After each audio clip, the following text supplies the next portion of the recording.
toutes les personnes qui ne font pas partie de l'organisation de la course de quitter la piste, de rester derrière le filet de sécurité.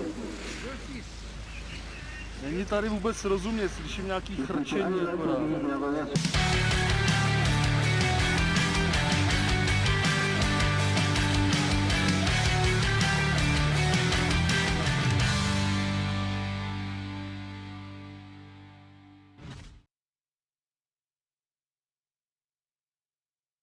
Cup 2018. We're here in Veysonnaz in Switzerland. My name's Alan March and I'm with you all the way through this World Para-Alpine Skiing World Cup season. And don't forget to join us at Para-Alpine on Twitter, Facebook, Instagram and Snapchat as well.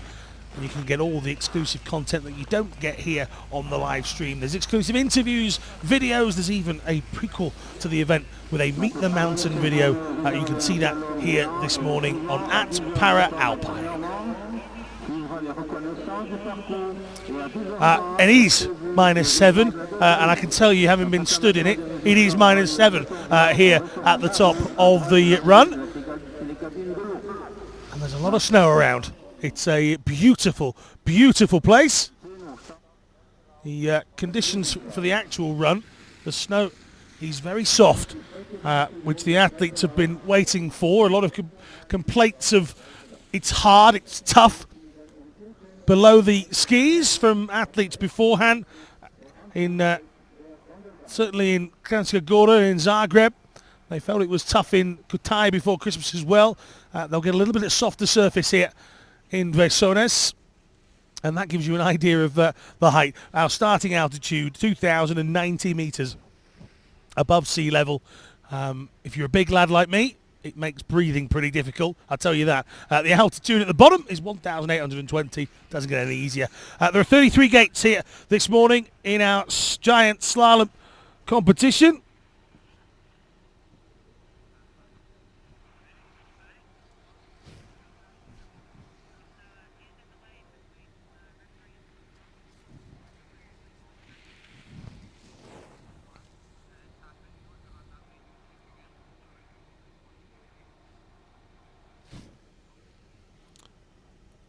The vision impaired ladies event is first up. Run down in from Veysonnaz, Belgium, and a few names returning here. We've been running with 2 or 3 ladies in this classification for the last couple of events. A few people choosing to skip Zagreb and then Kranjska Gora as well. So an opportunity for a few people to make some points back on the board. Veysonnaz, small resort, the heart of the Valais region here in Switzerland. Got home to the legendary Piste d'Alors, and as you can see, perhaps from some of the camera shots, this area gets around 300 days of sunshine every year. And I will say, it is lovely and sunny here this morning. We're on the edge of the 4 valleys. And that lady has come prepared with the absolute correct attire. That lady hasn't even got a hat. Madness. But at least the dog's happy. Featured heavily in our coverage of the World Cup this season have dogs. I'm not sure that one's going to drag her down the mountain like we saw in Zagreb earlier in the tour. Some of the wonderful staff that helped to put the events on. And these are the surroundings of the course. As you can see, plenty of snow, but absolutely stunning conditions here this morning. Don't forget, at Para-Alpine, if you want to follow us and get that exclusive content, then make sure you do so. Twitter, Facebook, Instagram and Snapchat as well. As I say, we'll get started with the women's Giant Slalom.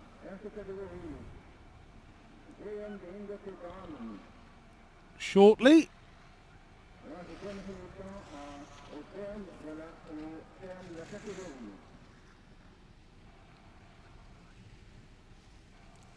It's good to see a few more entries here in the women's VI. That's not the competition starting, that's just one of the forerunners making sure the course is running as it should be.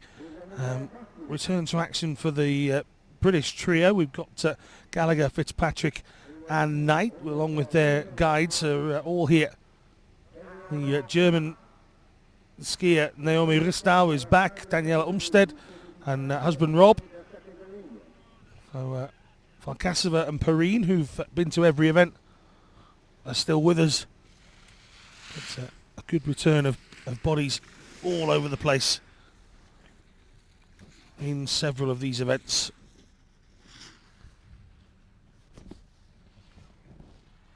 So first to come out will be Elena Sana. She's just getting herself in position to do so. And away we go. So a chance for Elena Sana of Belgium to set the early pace here in this competition. The 20-year-old with sister Chloe as guide makes her way down the course. Veysonnaz extremely proud to be hosting this Para-Alpine event. Sana has already picked up 90 points in the World Cup standings. She lies in 5th position. She's above Millie Knight in the Giant Slalom.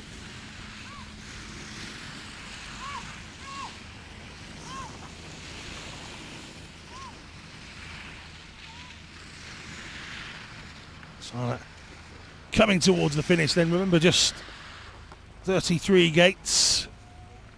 And Sana crosses in 56.78. You see the microphones just in front of the helmet. For those of you perhaps tuning in for the first time, wondering how an athlete with a vision impairment is able to ski at all, let alone quickly.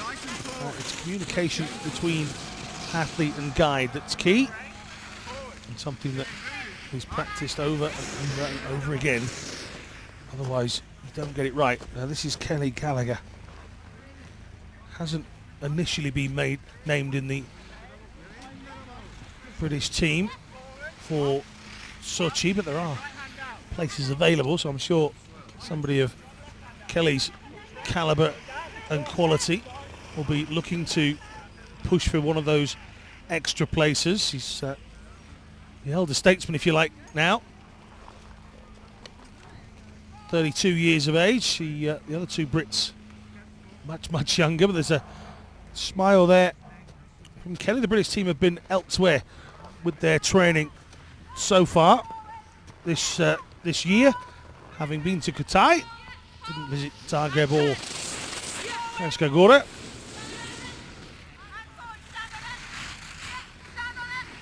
Next up is Mena Fitzpatrick, who's already had some podium places on the World Cup visit to Katai. Fitzpatrick and Jennifer Keogh heading down.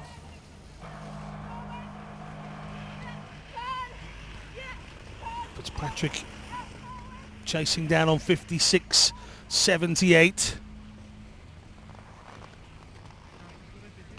You heard the shout of easy.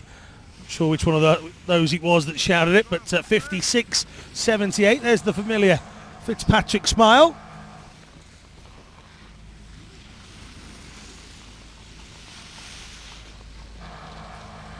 Melissa Perrine next up. Speaking to her in the hotel yesterday. Good spirits. She was talking about maybe trying to get a sleigh dog competition for VI athletes. I thought it was interesting. I'm sure it's going to take off, Melissa. But, Melissa maybe on course to do something big in PyeongChang. Certainly has competed with Farkasova so far this World Cup and pushed her hard. She's took some tumbles as well. missed out on day one in Kranjska after hitting the deck in the warm-up.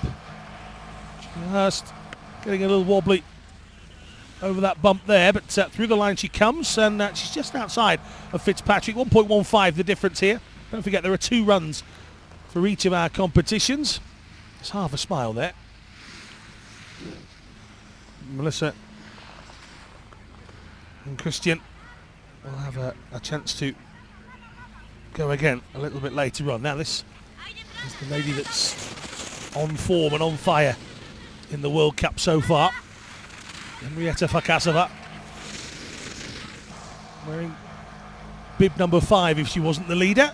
But when you're the leader of the event, a little bit like something like the Tour de France, you get the leader's bib.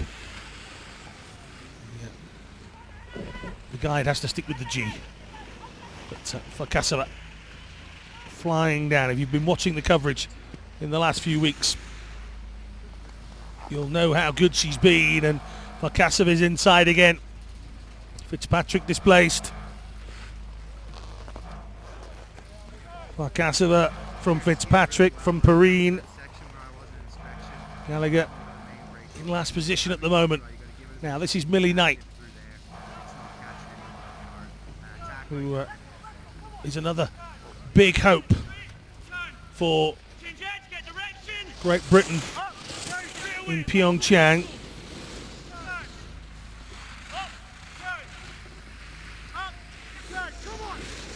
Knight and Brett Wild.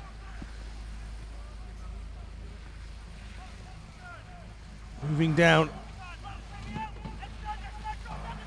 Chasing down on that time from Farkasova. 52.23.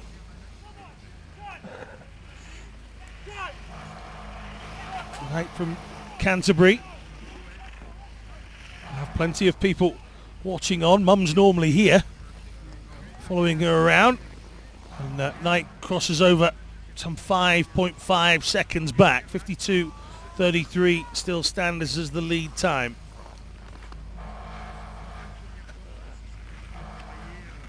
She ranked 5th in Sochi for the slalom, the Giant Slalom. Last time out did Knight as a youngster. She's still a youngster, but has got 4 more experience on the skis. This is Naomi Evarista.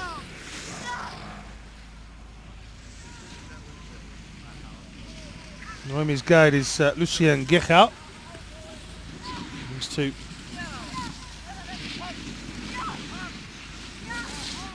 are penultimate pair to head down here this morning. 52.33 is what they want. This is the final short drop to the finish line. And Ristau 55.26, so she goes into 4th position.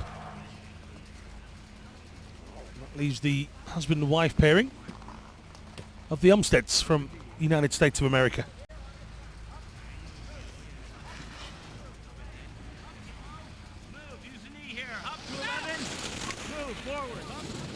Yeah, a couple of years difference between them in age. Daniela's 45.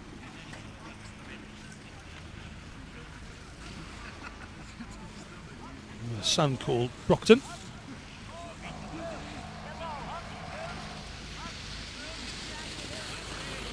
If you can't trust your husband to take you down a mountain, who can you trust? Well, seems like a good pairing to me. It's been a good pairing over the years. They've medalled the last 2 Paralympic Winter Games, and Umstead's time here 58, meaning she's 8th of the 8. So Farkasova takes run number 1 in her standard superior Slovakian style. She's been brilliant so far in this World Cup, and it's the sort of form you want with her guide Natalia to be taking towards PyeongChang. Fitzpatrick in 2nd. It's a good return to the World Cup for her so far. Melissa Perrine the other side of Fitzpatrick and Ristal, Sara, Knight, Gallagher and Umstead in the mix as well.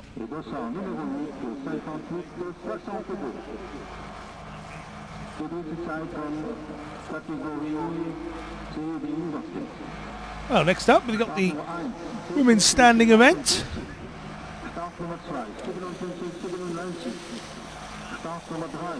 See the start list running through the screen now. And you'll have clocked Marie Boucher, bib number 17, all conquering so far, not just in the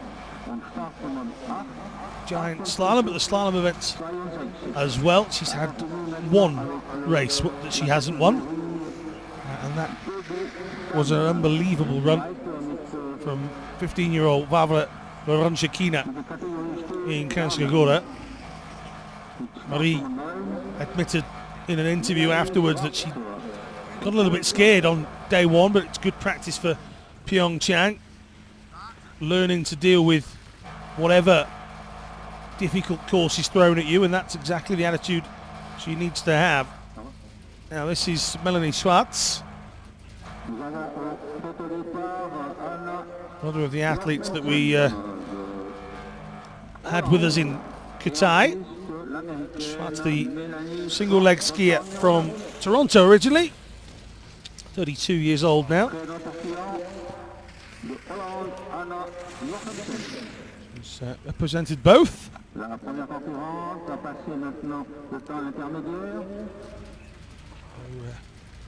Idle is Didier Couche, great Swiss skier, of course, whose nephew will be competing in the men's standing event a little bit later on.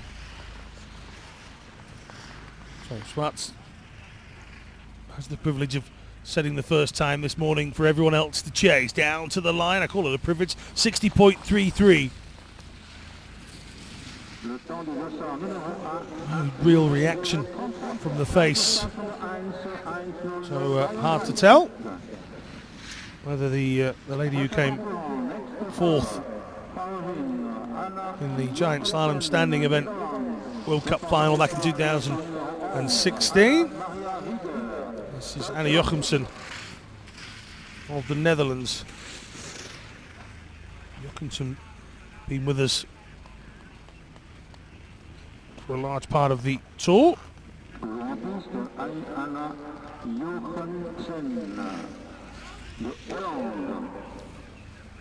Just making their way up to the 50-second mark. So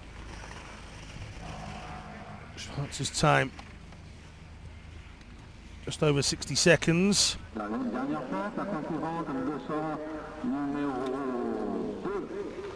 Jochemsen trying to challenge that. 60.33 for Schwartz.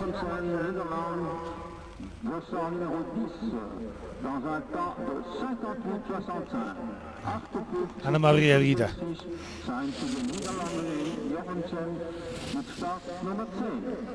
Just 17.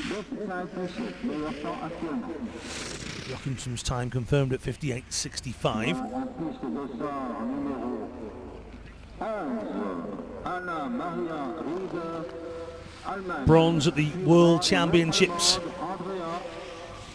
last year for Anna Maria. Can she have as good a 2018 as she started 2017? She's going to be inside 58.65, that's a fact. 1:49 the difference. So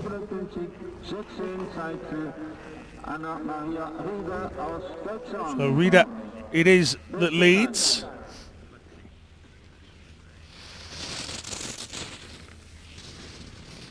Andrea Rothfuss next up. Rothfuss, like Rieder, not been at the last few events, 26-year-old. All the athletes would have been away somewhere training.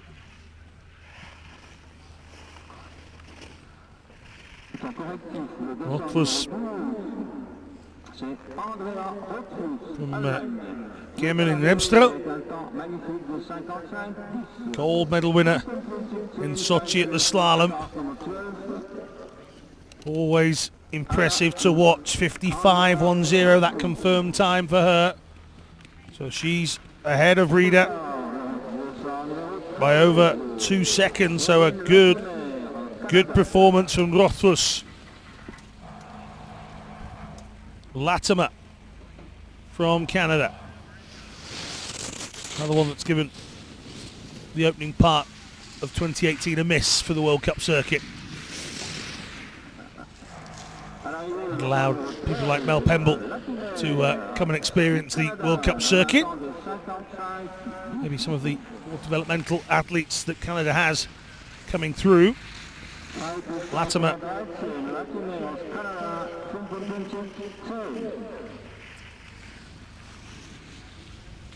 And Latimer crosses the line 3.48 seconds back.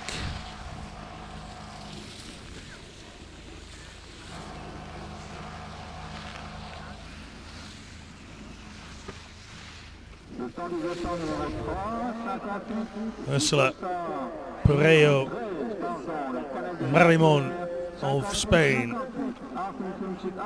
follows Latimer. We've seen Marimon showing some disappointment at times during this World Cup so far. She was beating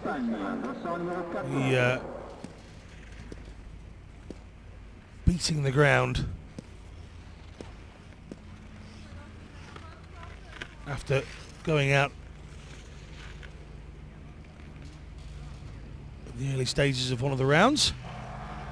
It's here, looking like now a single leg skier will make it to the bottom indeed.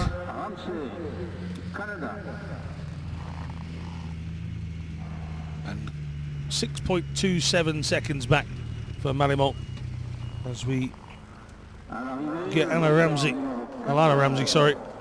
out of the start. There was a small delay for Alana Ramsey. There was some actual holidaymakers, I think, had veered off the beaten track and they were heading down the course. How you don't notice there's an event on with lots of barriers separating you and it, I'm not quite sure, but they were. And the family in question have been removed from the course. There you go. Ski vandals. Ramsey heading down. This left and right takes her into the final drop. And across the line, just one straight line. Oh, just outside. 2/100ths of a second separate Ramsey and Rothfuss. 55.12.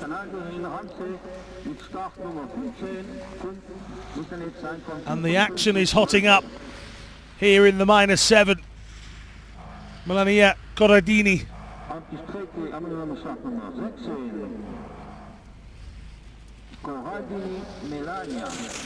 Italian.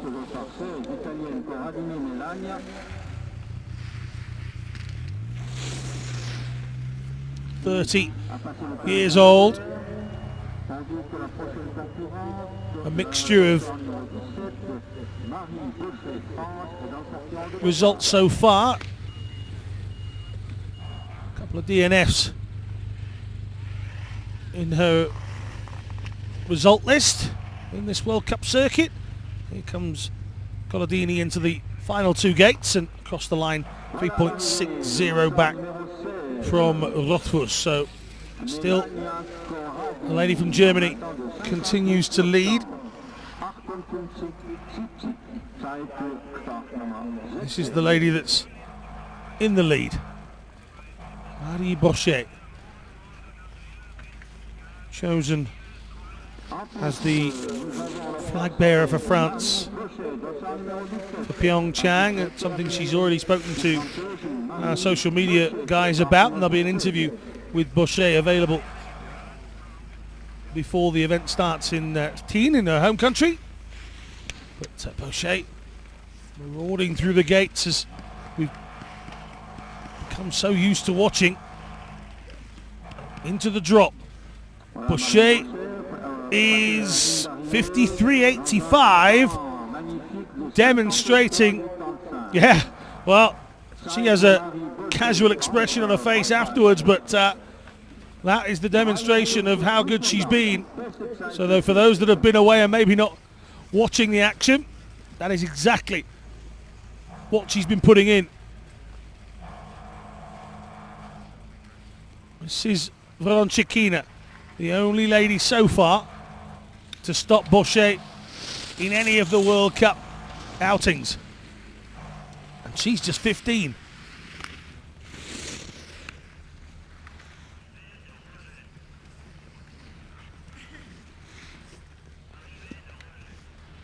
One of our neutral para-athletes. Veysonnaz looking quick again this morning. Again, just the use of the single hand, the right hand. It's not going to be quicker than Boucher, but it's going to compete with the others behind. The 169 behind Boucher, 55.54, puts her in, well, that'll be fourth position with Boucher's time.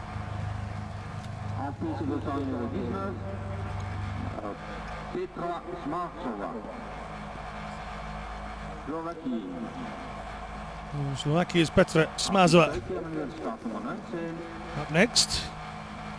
Smazova's had a smattering of podium positions throughout this World Cup so far.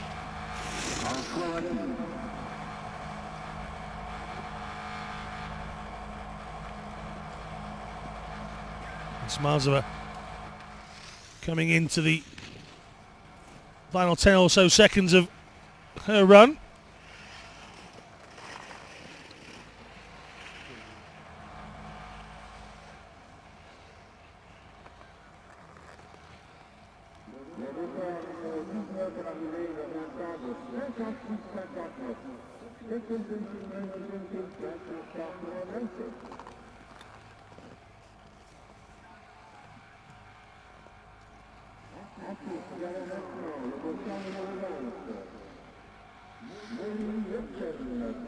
Jepsen. Molly Jepsen. Again, another that's took a few of the events off, but he's had some good finishes in the World Cup so far.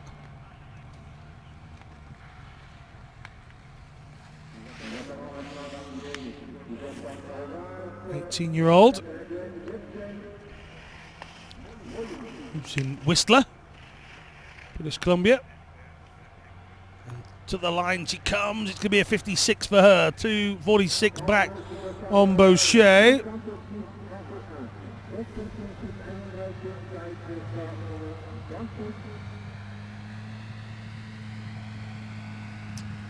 Ramsey, the quickest of the Canadians so far.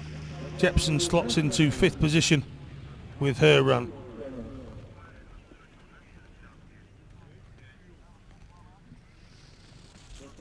This is Maria Papulova.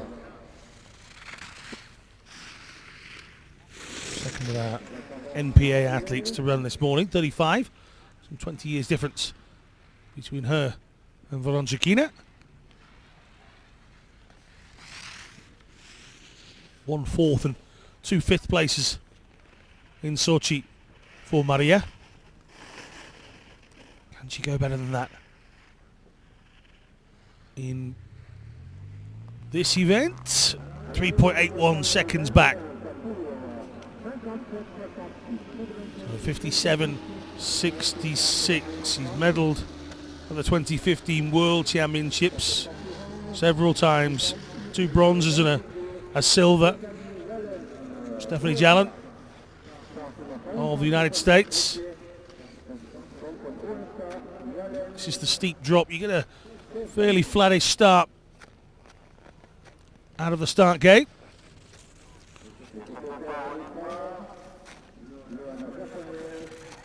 Then you really start to pick the speed up as you head into this section here. This part of the course is where you really need to make hay while the sun is shining, as they say. And Jallant trying to do just that.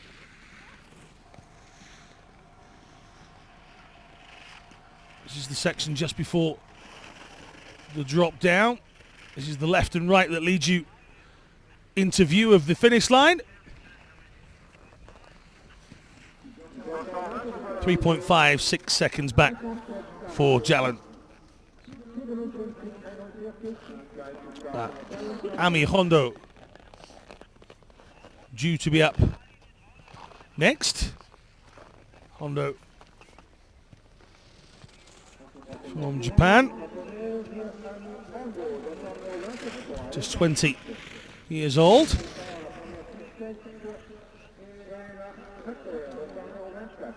No World Championships or Winter Games for her so far.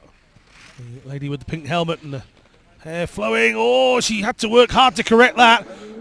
So that's some great recovery from Hondo. But, certainly would have slowed her pace down, and she's already approaching 60 seconds here.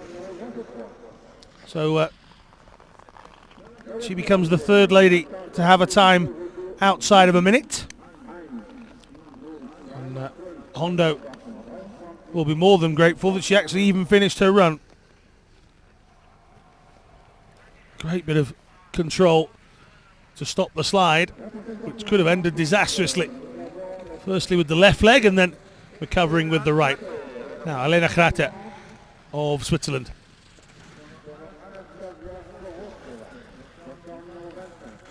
"21 years old, a physical therapist in her day job.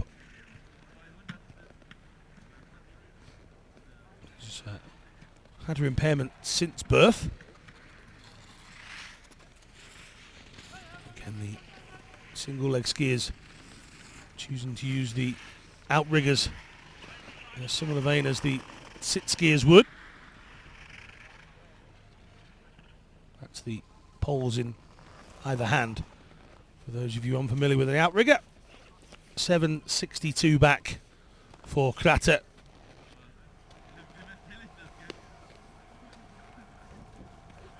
That leads us into the final standing female, Anastasia Gohorosheva.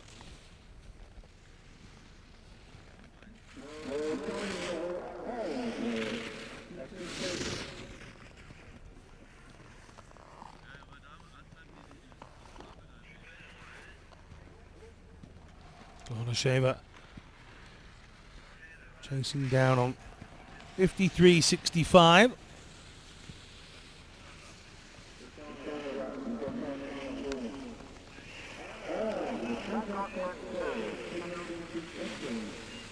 Not going to be anywhere near that. Was she inside a minute? Oh, just outside. 60.07 for the 21-year-old from Moscow. Anastasia brings that competition to an end for now. So after one run, it's a familiar name at the top. Boucher from Rothfuss and Ramsey. She's got some different competition. Veronica Kina is still in there, so too is Petra Smazova. But they will all know that Marie Boucher has turned up here in Switzerland very much in the same form as she's been in for the rest of the World Cup so far.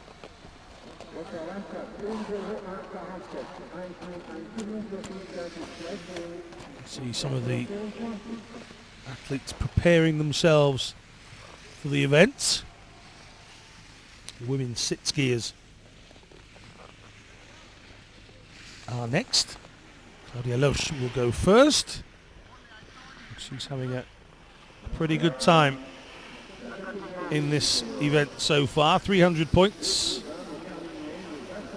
have been clocked. Loesch was critical of the toughness of the course in terms of how it felt in Kranjska Gora. She still put in the sort of performances that you expect from Claudia Loesch.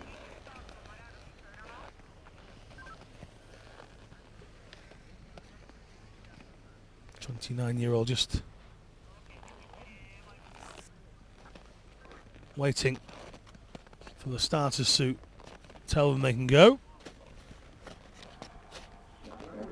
The race officials at the top.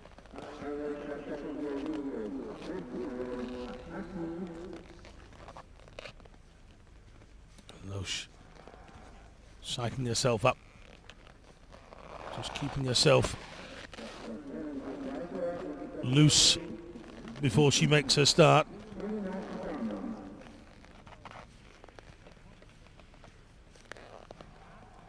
Civil servant with the Austrian Armed Forces is Claudia Loesch.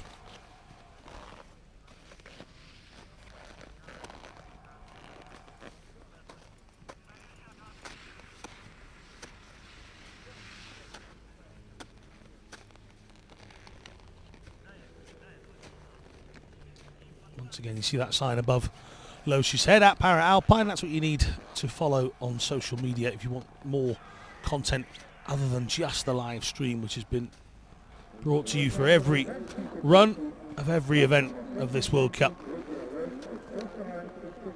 Starting in Kansai in December, and now here we are in Veysonnaz in Switzerland in the middle of January. We'll be in France next. We'll go over to Canada for the finals, and then of course everybody's attention will turn towards PyeongChang and the Winter Olympics and the Paralympic Winter Games. Loesch will look to set the first time, and you'd be hard pressed to say that the rest will struggle to keep tabs the way she's going so far this season. Downhill World Champs gold in Canada a couple of years ago in the World Champs. Gold in the Super G and the slalom back in 2010. 54, 56. Little shake of the head. She's not always smiley at the end of her run, is Claudia Loesch. We should have Ruth Hackspiel up next from Germany.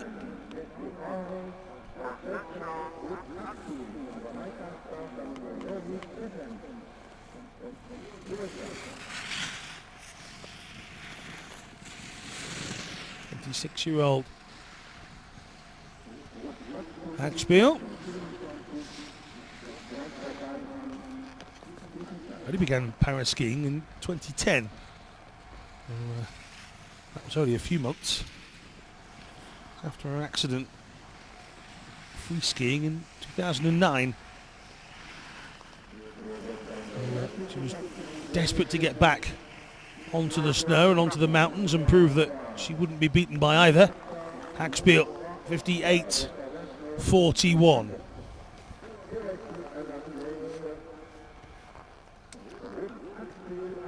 Laurie Stevens coming out of the gate.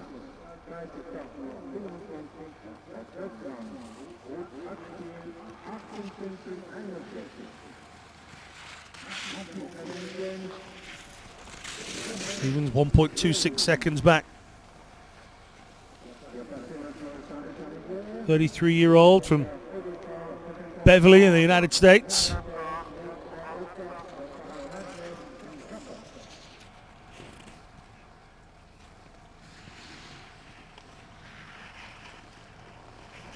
Now living in Aspen, as so many of the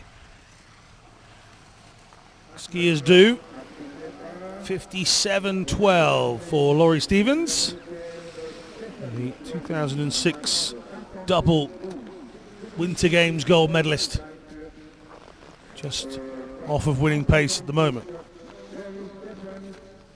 So Stevens finishes her run. This is Momoka Moaoka, who's had a combination of finishing really well or crashing out.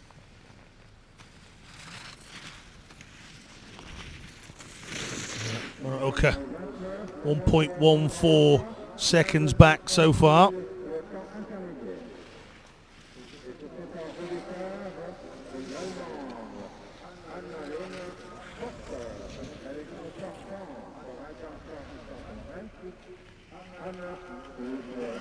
Muraoka heading into the final section. 54.56 is not achievable. I did say that Loesch going first with the bib draw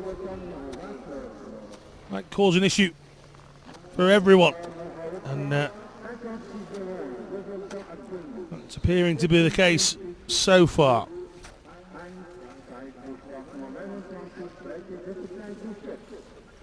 This is Annalena Forster. Really had some good performances in Kutai, Forster. Annalena will be keen to try and replicate here. Flying through the gates at the moment.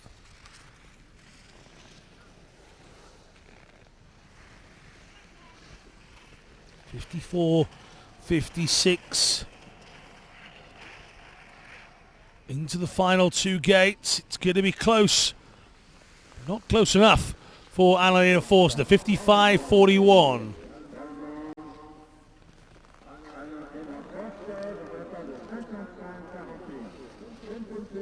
So Forster should move ahead of Muraoka.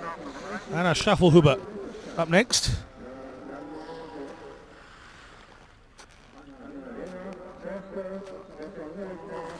Will be 25 towards the end of January.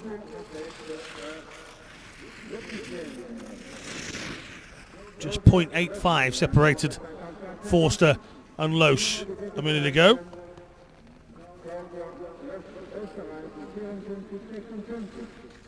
So, Schaffelhuber chasing down on her compatriot and the Austrian. These three very accustomed to each other in competition already. Anna crosses in 56 seconds exactly, which leaves her 1/100th of a second quicker than Muraoka.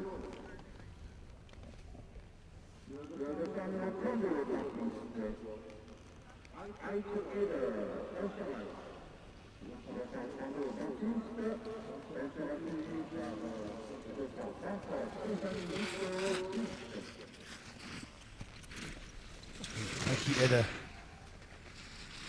number 32. Following that will be Stephanie Victor. So, Header, the Austrian, can she get near her teammate Claudia Loesch? Oh, she's on the ground, and it looks like Heike Eder has spun out. Whether she's still within the course or not, I'm not sure. In fact, she's off towards the side. Having to propel herself means she can no longer continue. So out goes Heike Eder, and that's the first of our DNFs, I believe. Now, Stephanie Victor.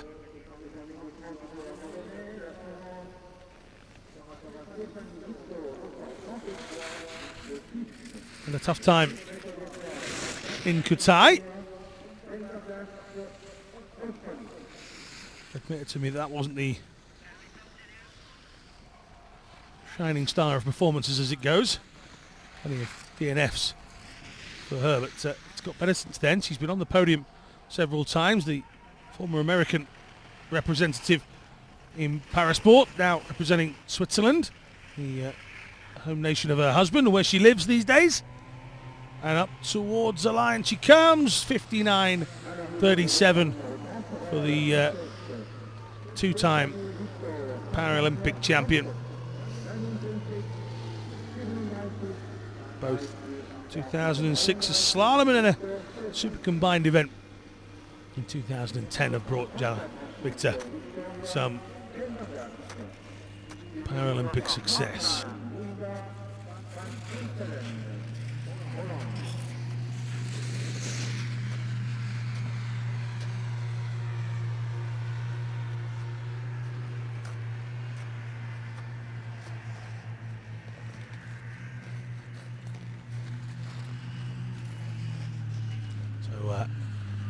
Tori Pendergast chatting to her yesterday about the fact that a lot of the Aussies went over to Great Britain and did some sightseeing. So Pendergast, who has taken a few bumps on the World Cup circuit to date so far as well. But, here, a little bit more of a smoother ride for Pendergast as she finishes run number 1.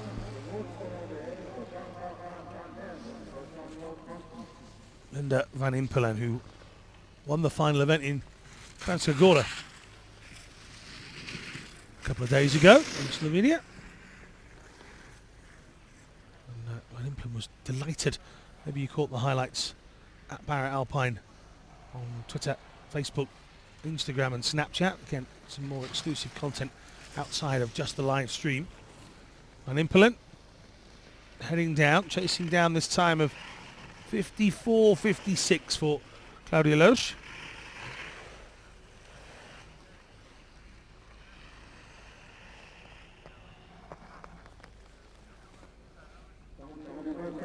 Across the line she comes, 56.49. That puts her in 5th position. There's the smile of our leader.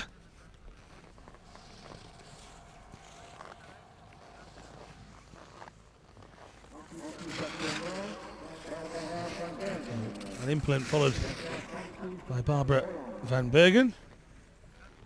Didn't have the smoothest of journeys to Kranjska, sliding out. So here Van Bergen, nice and steady, and I said that the athletes had already mentioned the preferring these conditions. We've barely had a DNF to speak of, and Van Bergen crosses in 57.48.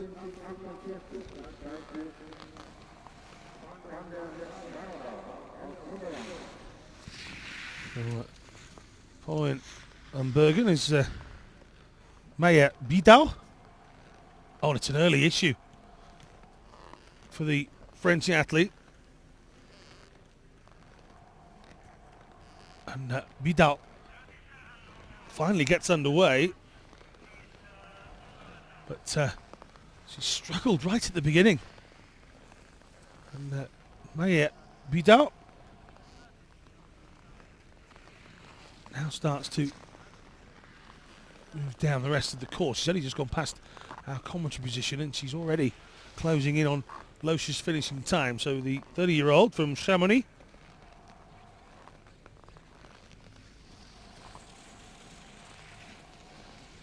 it's a fairly slow run through the course. This will be her first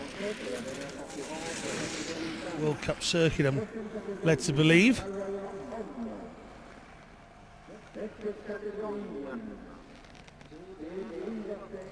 Involved in an accident back in 2004 which left her with her impairment. The 30-year-old having that difficulty right at the very start, but she's composed herself. Bidal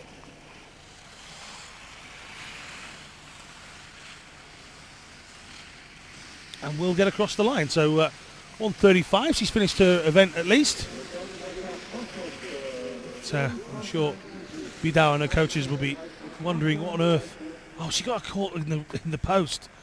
Well, that's something that comes with experience, but she's left her outrigger in the post that holds the timing mechanism, and that's dropped her down, and she's just struggled then to lift herself back up. Must have took over 30 seconds to get her run underway. That's really unfortunate for Bidal. All the preparation and training in the world doesn't get you ready for that mistake right at the beginning. Claudia Loesch, no mistakes from her as always. She leads on 54.56. Forster and Schaffelhuber following in behind. Only Heike Eder of Austria failing to complete the course. We're going to go downstairs to the bottom of the run. We're with Stephen Jameson and our winner.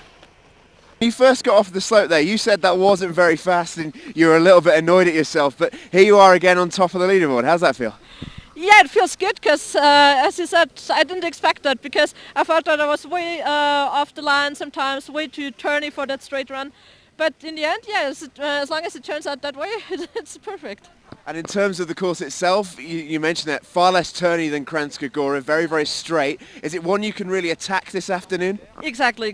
I mean, the next run is set by our coach, and she promised me she'll put in some more corners, so that will suit my style a little better. But yeah, I'm looking forward to it. We can't wait to watch you. Congrats. Thank you. Back to you, Alan. Thank you very much, Stephen.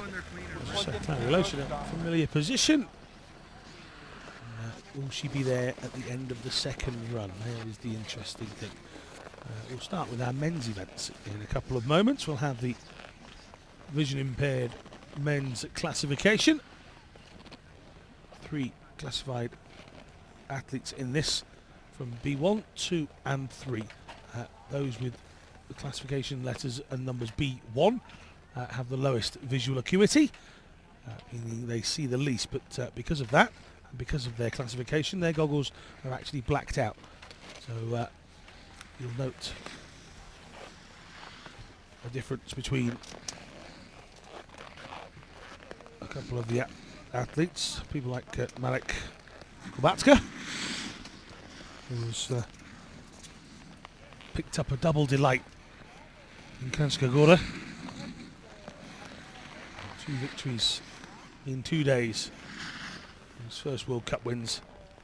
He and his guide Maria Zatoviceva were delighted with their performances.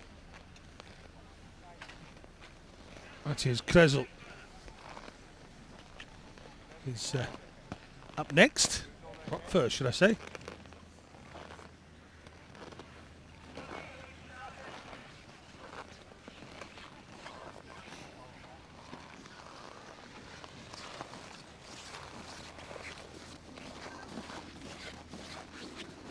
Krezel to set the first time then. He and his guide Anna Ogosinska.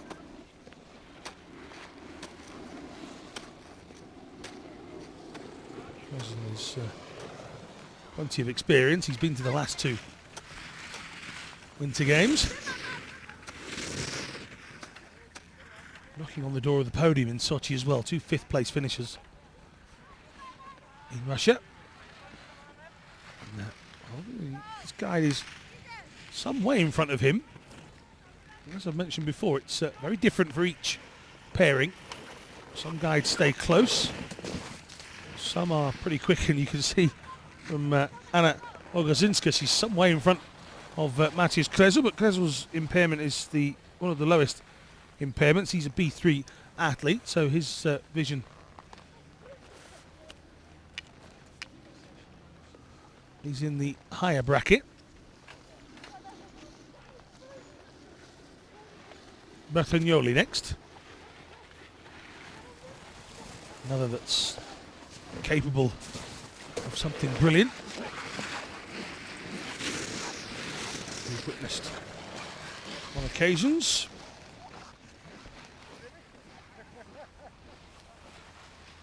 He and his guide Fabrizio Casal. Super combined World Championship run that earned them a gold early part of last year. It's inside 51.20 for Bertagnoli, and well, he's happy with that. Look, you can see from the screen Bertagnoli taking delight with that performance. Now, Matt Marco, really heavily expected to do well. He's Mac this year. Not just on the World Cup, of course, but we're talking about PyeongChang as well. And he's inside the first split time that's been registered. I'm not sure that was Bertagnoli's split, so we'll ignore that for a second.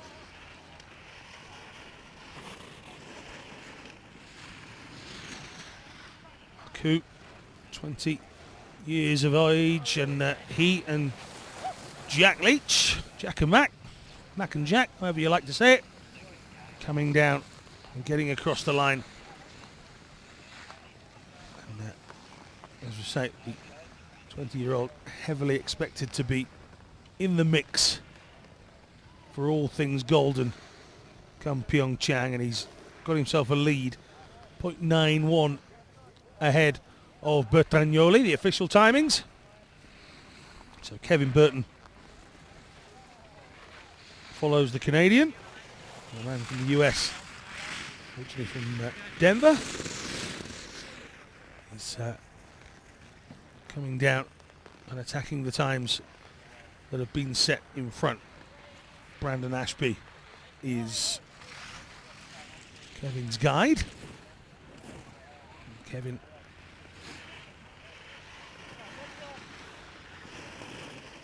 served for the US Navy. He's an Arabic linguist. 2001 to 2010. He's fluent in skiing as well. So Burton down to the bottom.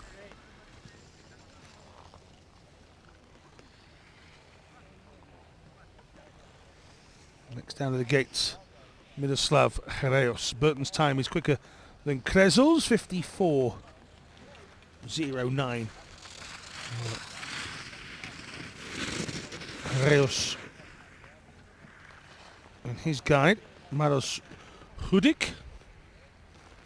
Hreos really throws himself into the course. I've noticed that over these World Cup weeks. And he's a real risk taker. Goes for the optimum amount of speed. And sometimes that costs him here. Well, he's had a good go though. 0.94 the difference, so he's going to drop into third position with that run. So Mac and Jack stay where they are. Jakub Krakow and Branislav Brosman. The Slovakian pairing.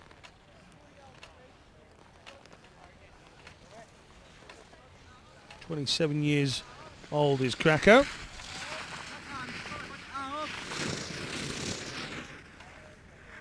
And skiing back in 1999. He was actually the Slovakian flag bearer at the opening ceremony in Sochi. Another that has aspirations of coming away with more golds from the next Paralympic Winter Games, as he has done in 2010. 2 in the slalom and giant slalom, and then 1 in the Coot Super combined as well. He then won the Super G in Sochi. So Krakow is a man that knows what it's like to taste victory. But it's not going to be for him this morning. He drops into 4th position. Slovakia were so close to having a 1-2-3 in Kranjska Gora. It was only Hreos crashing out that prevented that. This is Gurno Murenfoot, 52-year-old in his debut season as a paraskier on the circuit, and gets a bit older in a few days' time. He's 53 on the 19th. So the man from Bleiburg originally. He was already been on podiums in this World Cup, so is he a surprise outsider maybe for PyeongChang? I'm absolutely sure he'll be selected by the Austrian team. Can't see why he wouldn't. He's 3.64 seconds back here. He's had better days and better runs. Now, once again, if you're just joining us and you've never seen VI or vision impaired skiing before, this is the lowest form of visual acuity that an athlete can have, a B1 classified athlete, which means now his goggles are completely blacked out. Marek Gobatska, he and his guide, solely relying on the guide. There'll be a speaker on the back of the backpack that belongs to Maria Zatoviceva. You might be able to hear it. He's inside the time, 0.39. He won the last 2 events in Kranjska Gora. And Slovakia in Marek Kubacka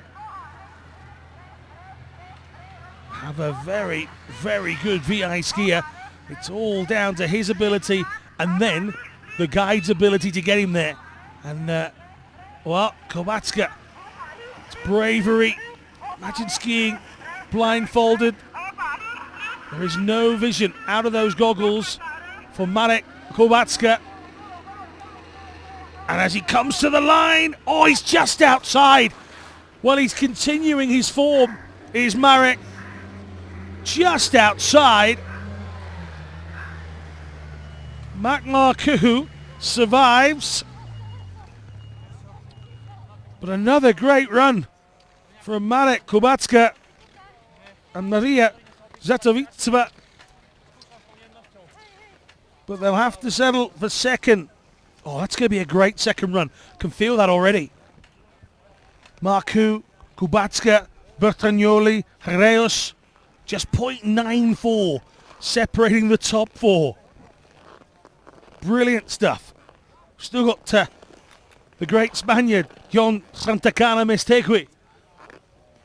Now again, I'm talking about the differences. In fact, Santacana isn't out here. This is Mark Batum.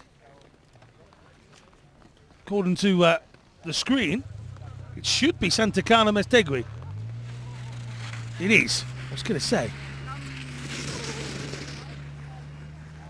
Bib number 46. So apologies for that. This is Santacana Mestegui. Again, I was just talking about the closeness between the skier and the guide on this occasion. Mestegui is a B2 classified skier. He's using those instructions and whatever vision he may have of his guide. Across the line, 0.98, another within a second. Oh, what an afternoon of VI racing we've got coming up. Marku, he is standing there by a hair's breadth. 5 within a second here. Krakow's only 1.58 back, so a big mistake from anybody. He's in the mix. Here's Mark Batum. A distinctive American outfit. Batum 2.93 back on Kubacka for now.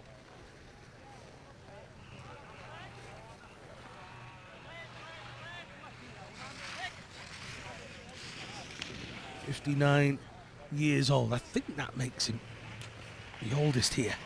I haven't had a chance to check that out yet. The man originally from Seattle. He and his guide, Cade Yamamoto. They get across the line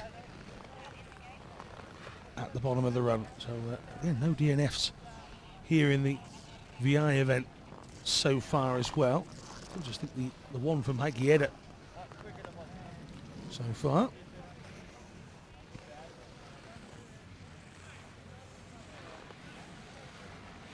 Batum's time leaves him at the bottom of the pile though, 56.51. Sean Pianta.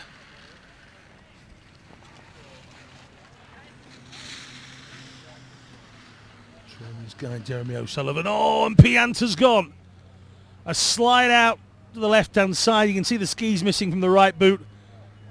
Once it comes uncoupled, you become unstuck. And, Sean having to pick himself out of the netting here on day one. One of the coaches trying to help, one of the Japanese coaches running down with the ski and nearly losing his footing as well. There it is, just takes a little bump. It's a hefty blow and fall. And slides a fair distance as well. Reunited with the missing ski. Pianta can continue on his way, but he won't register a time, and he won't be back this afternoon for the Australian. Two more VI skiers, according to my list, Our left, number 49, belongs to Patrick Jensen, another of the Australians here competing in Switzerland. Lara Falk is Patrick's guide.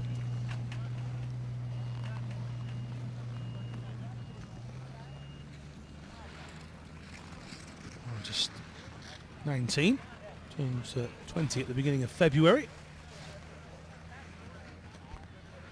Skied all her life, so she's very sound on the skis. And now enjoying her time as a guide, 21-year-old Patrick. Originally from Newcastle in New South Wales.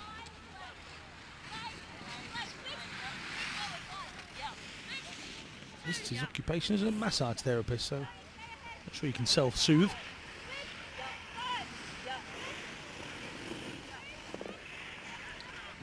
So the flag bearer in the closing ceremony in Tavisio at the World Championship, so big honour for him.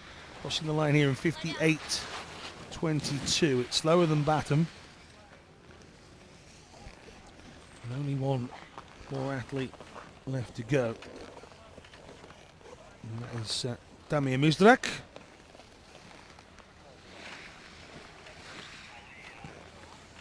Mizrak, guide Luka Tabelyak.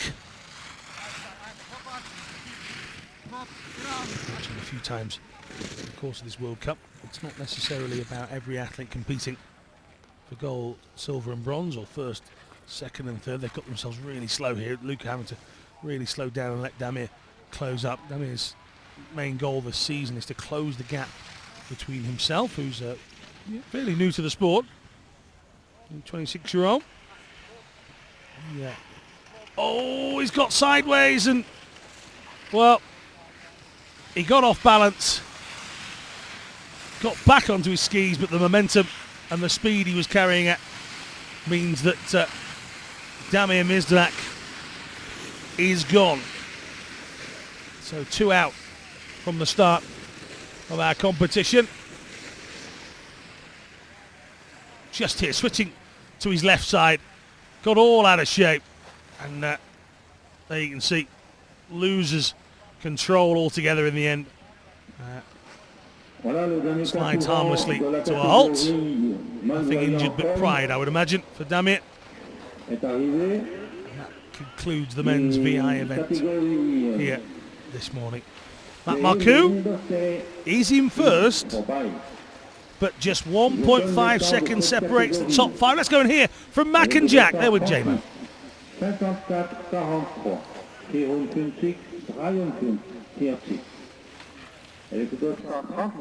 so much snow dust? Mike, Jack, congratulations, top of the table after run 1. You've missed the World Cup so far in 2018. I'm guessing it's good to be back. Yeah, absolutely. You know, we decided to take a little time off and got some early training in here. So, yeah, it's good to be back racing, and yeah, back in the leader box is always fun. And Mac, how did it feel out on the course today? Very, very straight, and that can catch you guys off, I know. Yeah, the course is it's pretty straight coming down the kind of steeper section, so I found myself caught up a little bit, but overall I'm pretty excited, happy with how we skied, and hopefully we can put it together a little better next run and just feel a little more confident on the ski. How pleasing is it to have been gone for the last few World Cups to return on top of the leaderboard? That must give you a lot of confidence. Yeah, it's definitely a huge confidence builder coming into the 2018 season with the games coming up in a couple, or I guess, yeah, 2 months. So I think we're just kind of keep treating the World Cups as training and try and be as prepared as we can be for March. Well, I wish you all the best of luck later on this afternoon. Can't wait to watch you. Thanks, appreciate it. Back to you, Alan. Cheers, guys. Thank you very much. Thank you. Yeah, good. See you after. Yeah, we will.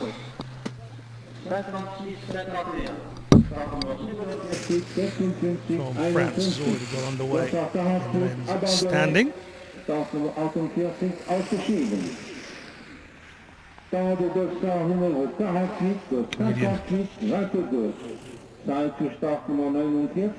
Just 18, originally born in Houston, Texas. Ausgeschieden. Le descend numéro 50 abandonné. These days and crossing in 50.94, so that's the time to beat. The Canadian youngster who bronzed in the Giant Slalom in the World Championships throws down the gauntlet for the rest. So if you want to beat a World Championship bronze medal winner, today's your opportunity. Robin Couche, mentioned earlier, with the great Didier Couche. And, the Swiss skier 0.22 behind at the split.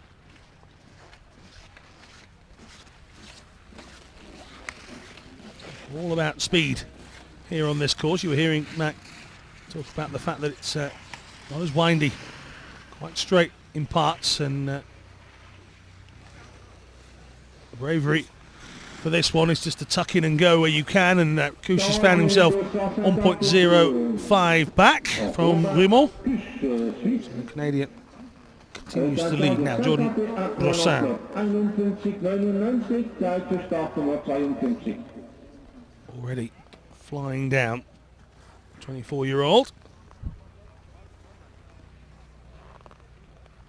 Turns 25 not long after the Winter Games, so maybe he can get himself an early present on the PyeongChang slopes. Certainly shows patches of real speed, does Brossin. Just got to turn these results, which are early teens and late single digits, into some of those 1, 2, 3s. And he's crossing the line here in 52.61, so a little off the pace from Grimaud and Couche so far. Jordan Brossin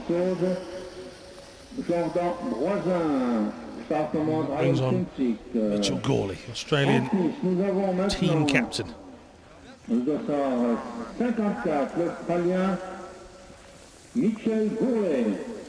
Was praising me on some of my pronunciations yesterday at dinner. Grugen, it was the phrase we used after Mitch's attempt to grow a moustache. Soon disappeared after his first run on day one in Kaskagora. This is good from Mitchell Gawley, 26-year-old. Re-elected athlete representative. He's behind Grimaud as well, 52.19. So that goes to show you how quick the bronze world champion winner was. Theo Grimaud, who was agonisingly close to picking up victories in Kranjska. He and Bugaev had some real tussles in Slovenia, as they have elsewhere on the circuit as well, and I'm sure will have for years to come. Theo, still just 21. He's originally from Sion, which is not far down the road at all.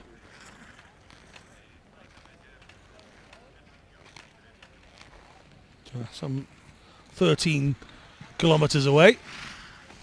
I'm sure he's got family and friends somewhere around to offer support. Hima just throwing himself into the final few bends, and he's going to have the lead as well. 1.62 the difference. So Theo in front, and then takes a tumble towards the end. He goes through some of the advertising boards, but is soon up and ready to go. So Theo has a lead, has a tumble. We'll have to have a watch of the rest to see if he stays there. Thomas Pfeil, another of the Swiss athletes, so I'm sure they'll be getting plenty of support here. He's 31 now. Thomas Pfeil, one of those group of people that has a birthday on New Year's Day. Aged during the break, shall we say. He's not going to get near the 49.32, but he's going to be inside 51. So 50.78, that takes him second. So it's 1 and 2 for Switzerland on home turf, as you say. Good stuff from the Swiss pairing so far. Thomas Grocher of Austria. Grocher, one of the single leg skiers we have.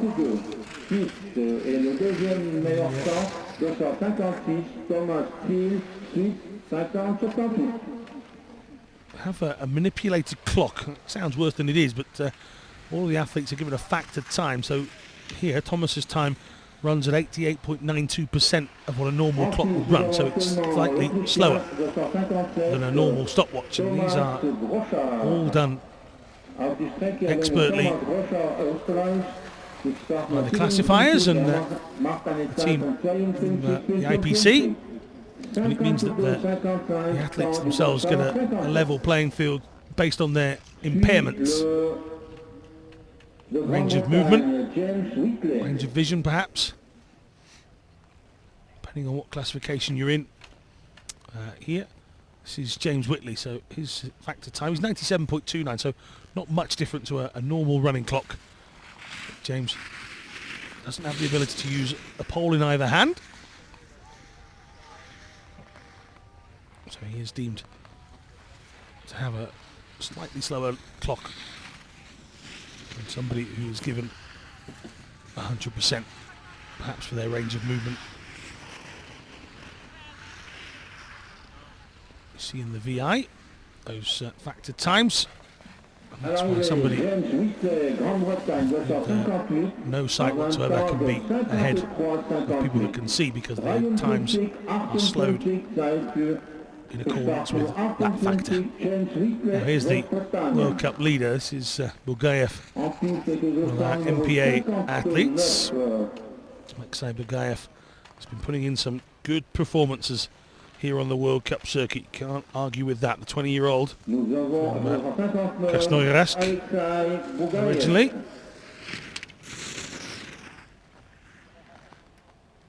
Bugayev, just getting caught up, and the leader is gone.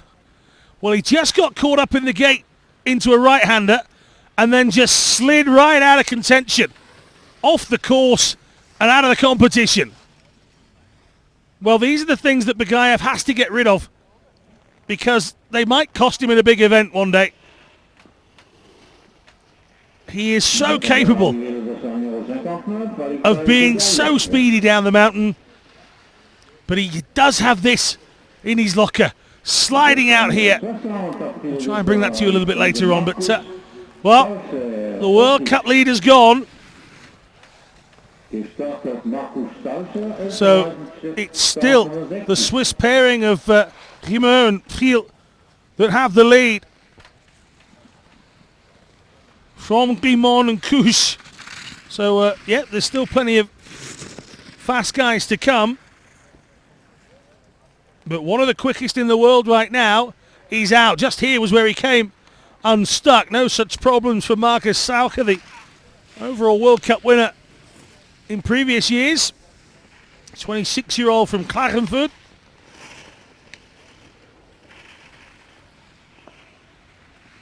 Took up the sport after being encouraged by his dad. 50.10. That takes him second. So Saucher splits up the Swiss pairing.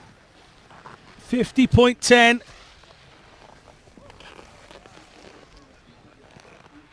Aaron Lindström. There's a Swede that found himself on the podium in Kutai. He's another that I fancy might be an outside chance for medals in PyeongChang. Some good performances from him, and he's just 17. Whenever you see him or meet him, he's got that air of casualness about him. Very calm character. But he's off the pace here. 54.58. Lindstrom will have better days.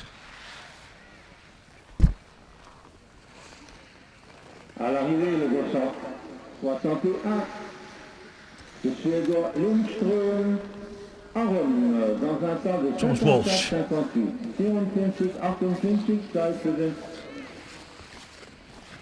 Just 22. A lot of good youngsters in this men's standing division. Start Nummer 51, Zeit 54, 58. Aerial over that Start Nummer 59 ist ausgeschieden. brow of the hill. Le 254 est abandonné. Into the final left and right before the drop down then. Le 200 numéro 62. Ralph Thomas, USA. Walsh needs to push 49. He's not going to. It's going to be into the 52s. No, he's just inside. 51.68 for Thomas Walsh. And the man who only made his debut a couple of years ago in Kranjska at the World Cup finds himself in 5th position. Not as tight as the men's VI event this. Gmür has a lead of 0.78 and knows that one of his big competitors in Alexei Bugaev has already gone. Martin Wirtz, who was a winner on the World Cup circuit so far this season. Wirtz, again, that factored time 100%, so it is what it is for Martin Wirtz. Just the use of the pole in the right hand. Wirtz dropping down. He's going to be outside as well. 53.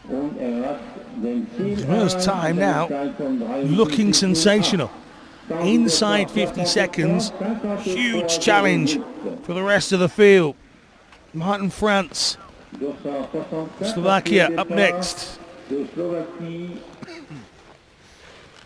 Martin France.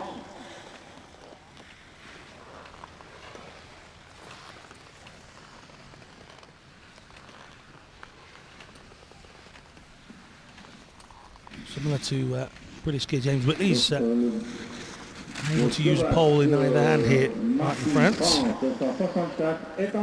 33-year-old Slovakian. This is where Bugaev went, but France no such issues.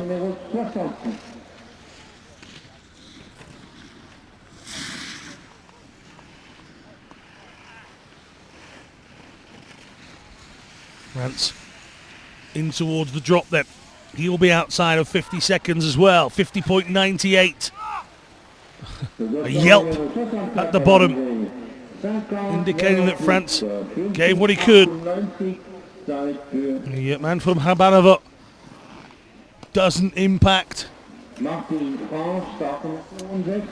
on Theo Gmür. Theo stays ahead.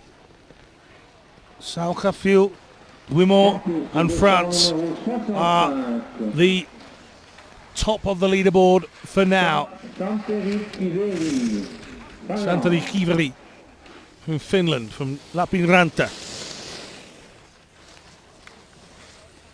Another one that's capable of a surprise, but just 17.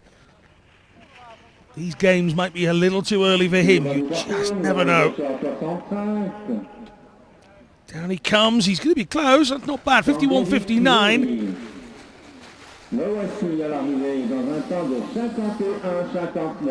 Sixth position for Kiveri. So that second run becoming all the more important, especially if you can stay just about in touching distance of Gmür. Again, you know, like Bugaev, if there's one mistake, it can be very costly. James Stanton from the US.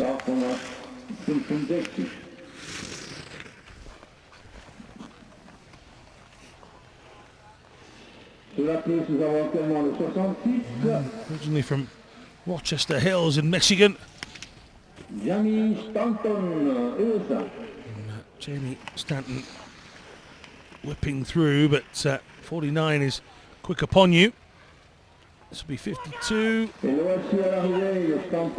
52.38. There's well, somebody in the finish area then. Jamie Stanton having to shout, "Watch out!" So oddly, one of the coaches. Who, I'm sure they'll have a chat about that in a moment.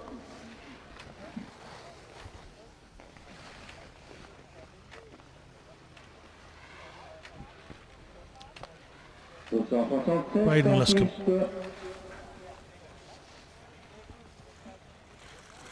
25. Duncan. Canada. Again, another of our single leg skiers. So, amputated at age 5. His right leg.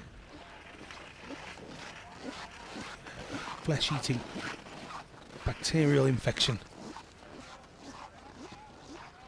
And crossing the line here, 51.20 for Luscombe. Everyone's really starting to cluster up in the middle.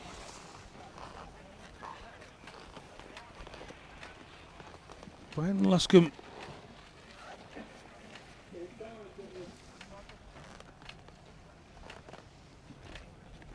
inside the top 10.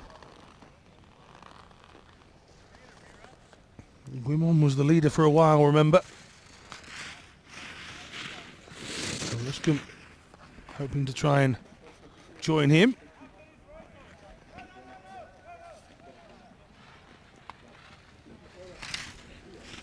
Alexander Alyabayev. One of the quick, neutral para-athletes we have joining us here. He's clattered that guy. He's outside of 52. There's Alyabayev, so 52.67. We've seen him be closer.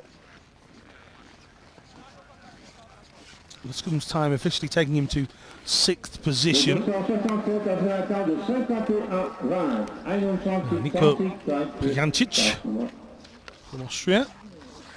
There's one Austrian in the top 3. And Pijancic find himself a time that puts him somewhere in contention, just 20 years of age. By the time we get to PyeongChang, he'll turn 21. He's got a birthday early in March. Pijancic sticking to the course.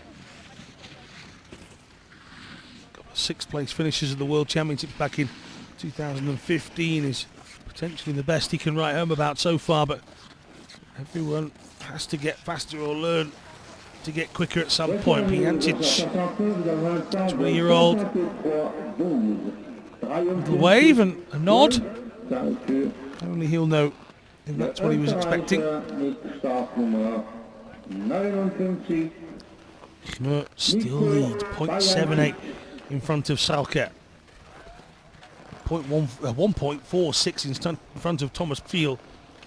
So he's already got a little lead. This is Roger Davy from Andorra.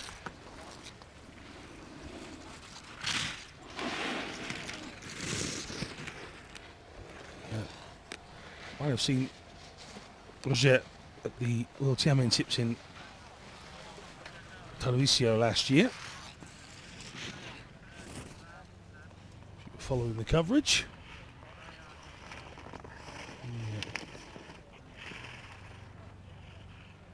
Only Andorran skier on a circuit. Oh, and he's going to collide with the finish post as well.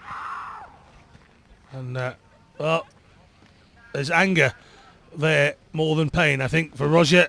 He just wanted to finish, and he's absolutely gutted. He was so close. So close to the bottom of the run. And the 20-year-old has gone crashing into the post at the side. He'd already missed a gate. It was that wasn't the problem. Just here. Oh, he's got himself out of shape. Clipped the gate. Misses the last gate, ironically, and then hits the blocks at the side of the finish line. And a disaster right at the end for the Andorran.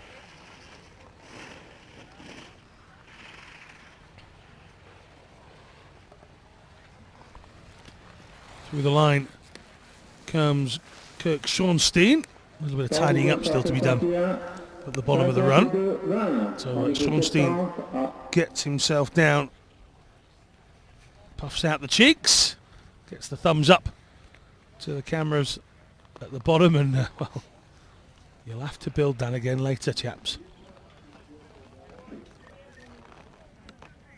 Roger absolutely smashing into it. With a short delay while they just tidy up at the bottom there. I think it was too late to stop Kirk, unfortunately. So Schornstein did eventually come down. His time put him in 12th position, 52.20, just 1/100 behind Mitchell Gawley, 1/10 of a second behind the rest. It's funny actually, Roger Davies' time has come up, but he'll be removed from that list a little bit later on. He clearly missed the very last gate. Timing system only noticing cross the line. And Zerskutz next up. That short delay was indeed short.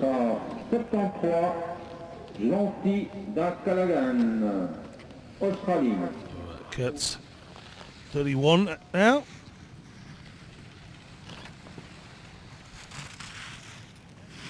I think starting his journey really. Involved in a car accident in 2002. Led to the amputation of his right leg. And, a man from Bad Hofgasten. Dropping down. Kurtz across the line, 53.87. It's going to be behind Whitley, but in front of Lindstrom. It wasn't the best of runs for Aaron Lindstrom, was it, in the end?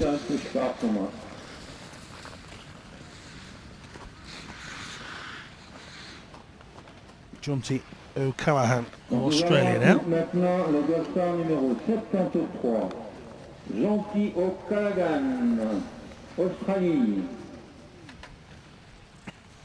20-year-old. Bit of a history buff. It's Jonty. But enjoys his travelling as well, which you're going to compete on a sporting circuit. Gives you plenty of opportunities, I must admit.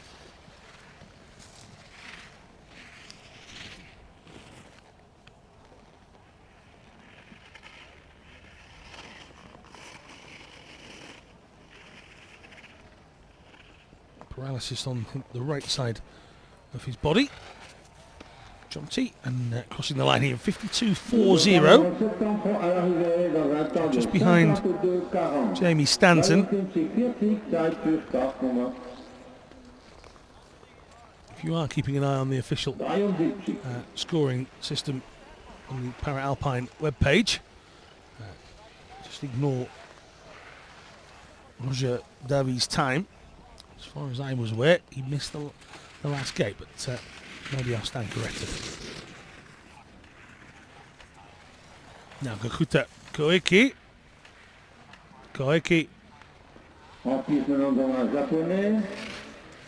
Fast approaching 45 seconds here. He needs to put in a bit of a shift late on here to be anywhere near contention. He's not going to be. Gakuta crossing the line in 55.77, so that's the last place for him so far. Jeffrey Stut up next. Let's say hello to Jeffrey's mum, as he tells me I have to. So, I'm sure the Stut family and friends of Jeffrey, who's an extremely likeable character, they're all watching on, seeing what the man who won a bronze medal at the World Championships in Tarvisio can come up with this time around. Again, note those factored changes to the running clock.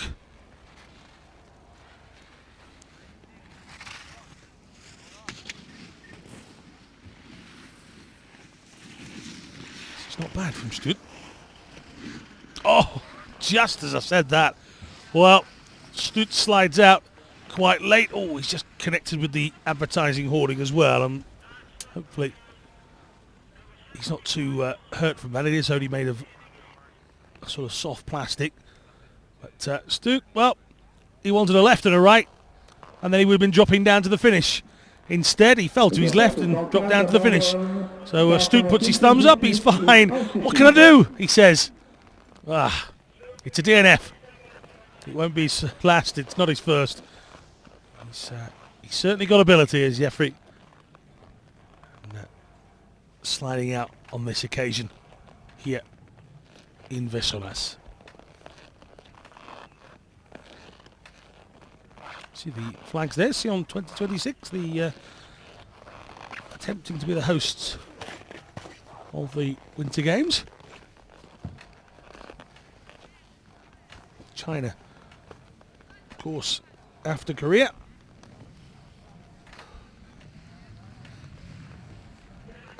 We'll see on be successful. Really good applicants coming as well.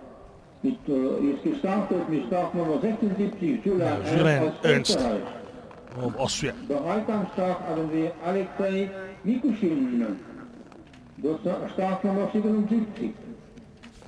34-year-old from Oberstdorf. Now lives in Erstanden, which is near St. Gallen in Switzerland. Against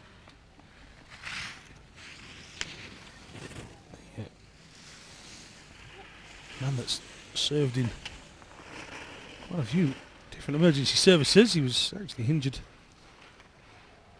almost on his motorbike working for the emergency services. 56.64 for Julien. Smile there. So Theo Rimmer has had to stand in that winner's box a long time, but that's part of the fun of the fair. Rather be stood there, stood watching it all, knowing that you're 3rd, 5th, 12th, 23rd. So, he has the best seat in the house, because it means he's leading. Now, it should be Alexei Mikushin up next. It's just a small delay to his start. That's how the athletes know what they've done. The corresponding bib number against the time. Hashtag old school.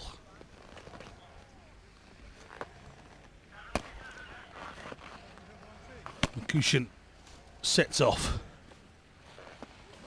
Just a couple of course repairs to some of the gates. The flags that go between them decimated by a few getting extremely close, and a few of those have now been repaired. Some repairs to the advertising hoarding that Jeffrey Stoot went through as well. So Mikushin taking chances, getting as close to the turning gates as he can, trying to get as quick as he can through the straighter parts. Mikushin, can he knock on the door? Not going to be for him. Here's the drop down. That's where Davy lost out through the line. 54.42 for Mikushin. 5 to go in this men's event.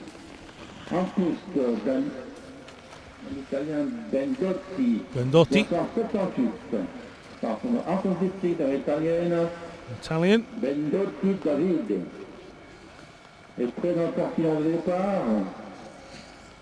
About single leg skiers. 23-year-old.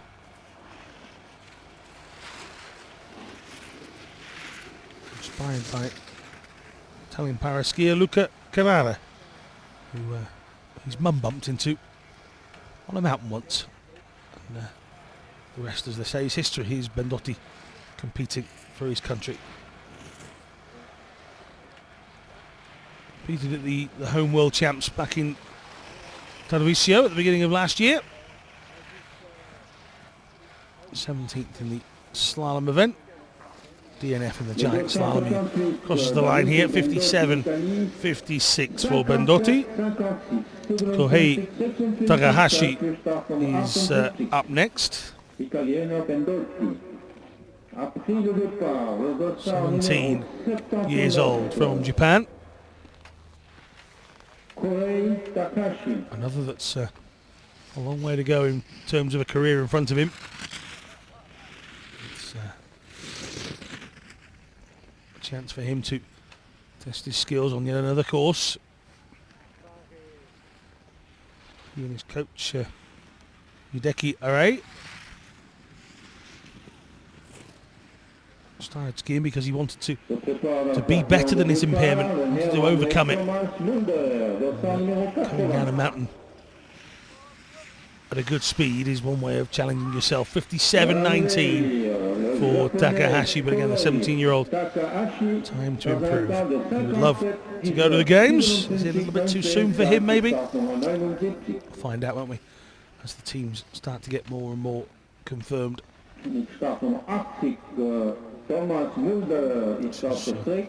Thomas Mulder, the Netherlands.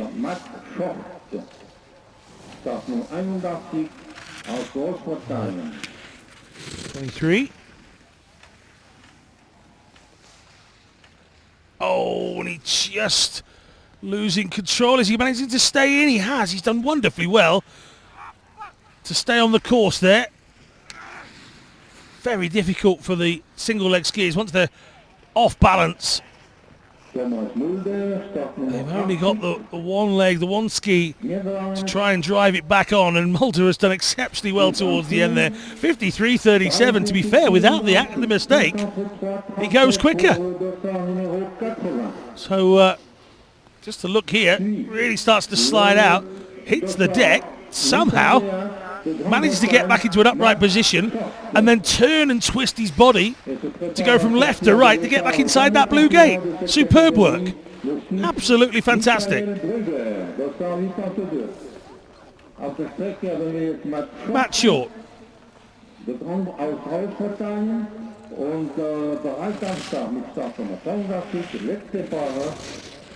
7-year-old from Pembury, Royal Tunbridge Wells.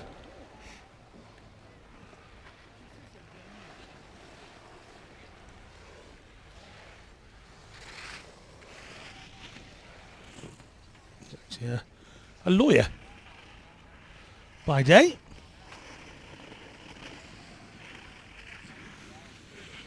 I'm sure his compatriots at Allen & Overy, a law firm based in London, are paying attention.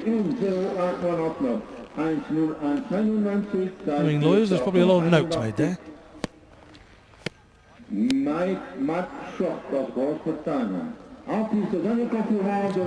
Short completes his run.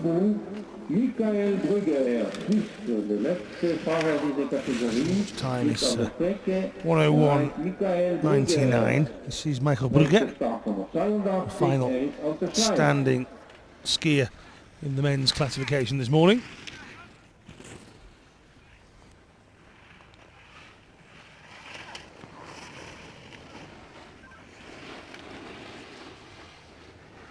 Brugger in towards the line at 54.35.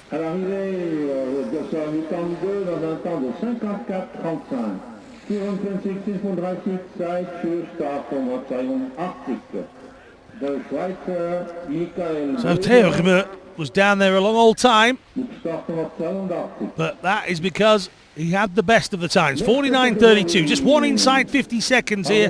Salka, Thomas Priot, Alexis Ruimont, and Martin France, the rest of them inside 51. Has Ruimont done enough to get himself a lead that keeps him ahead in run 2? We'll find out a little bit later.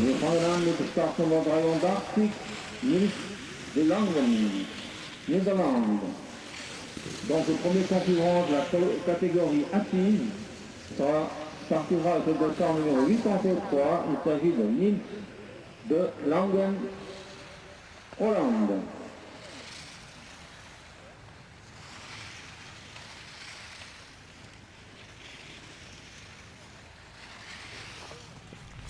See the athletes just checking up on their times, having a look to see what they've done. They'll be heading back up for some well-earned lunch in a moment. Not the sit skiers, they won't. They haven't started yet.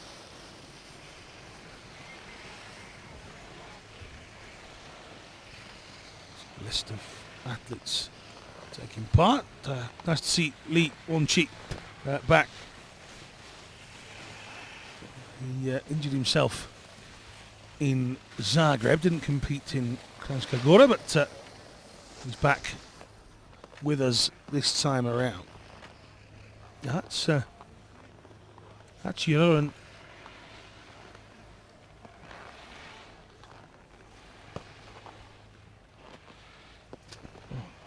It's Niels de Langen, number 83.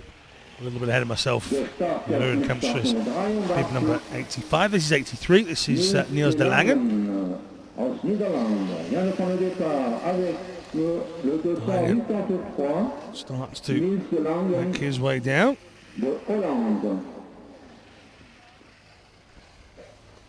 Touch of a couple of good sit skiers.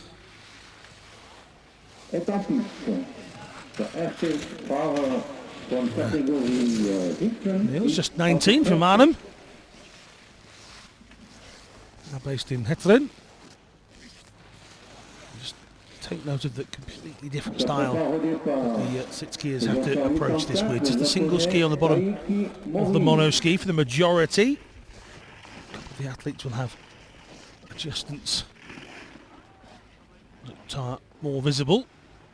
But, this is through the line for Niels de Langen, 52.54 for him. Will that be a competitive time? We will let you know when we've seen the next few go. Daiki Mori.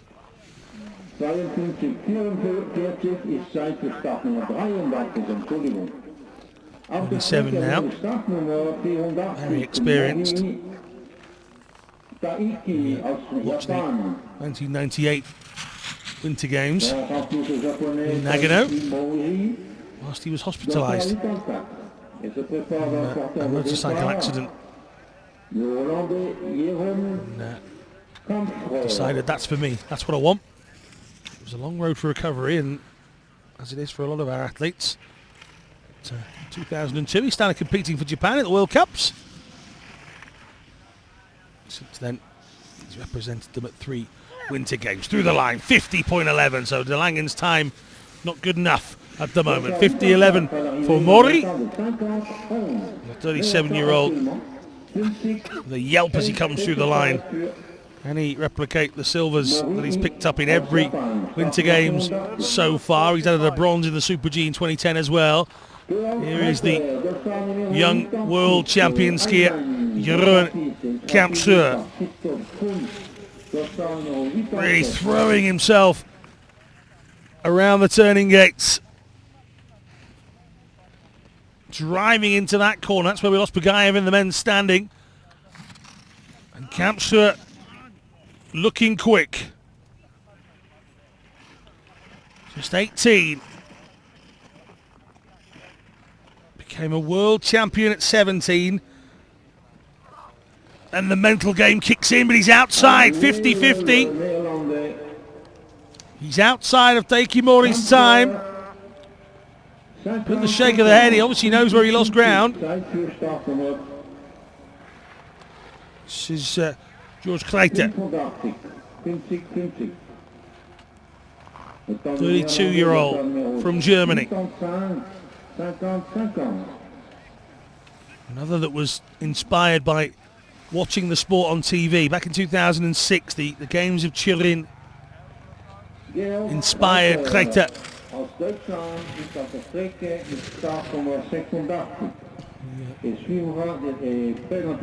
An accident on a motorcycle in 2002. Those 2006 Games gave him a new lease of life and gave him something to chase, and Kleiter went to Sochi, was 8th in the downhill event, and it's the DNF in 4 other competitions. That particular event.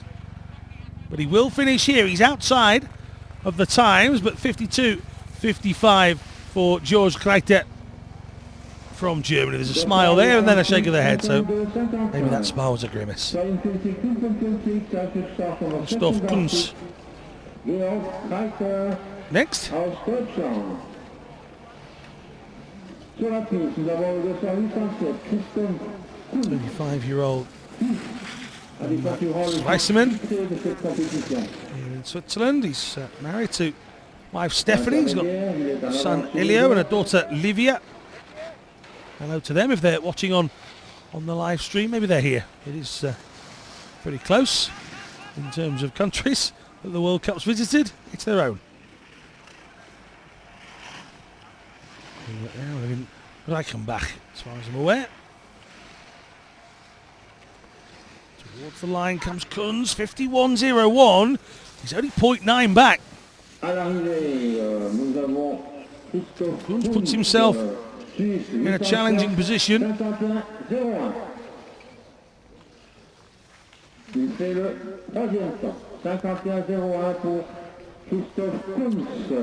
Sikorski from Poland.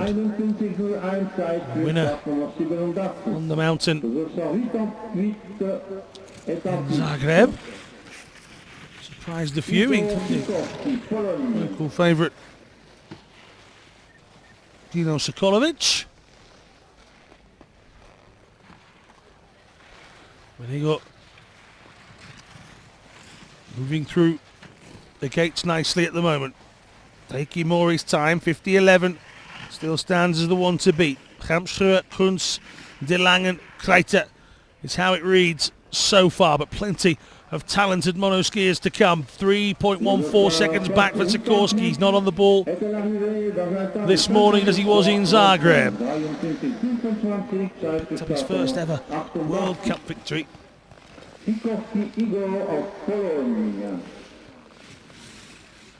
Well, this is Takeshi Suzuki that we're seeing. Should have had Tyler Walker, but this is Suzuki, number 90. Not sure if Walker is a non-starter, perhaps. Took a hefty fall on the last day in Kranjska. I wonder if maybe just not quite feeling it just yet. So, I'm not aware that he has made a start. So Suzuki coming down. And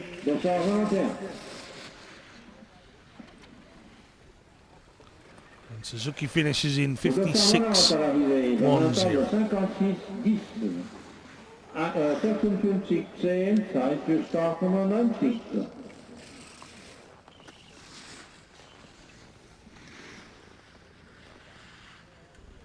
This is Josh Elliott.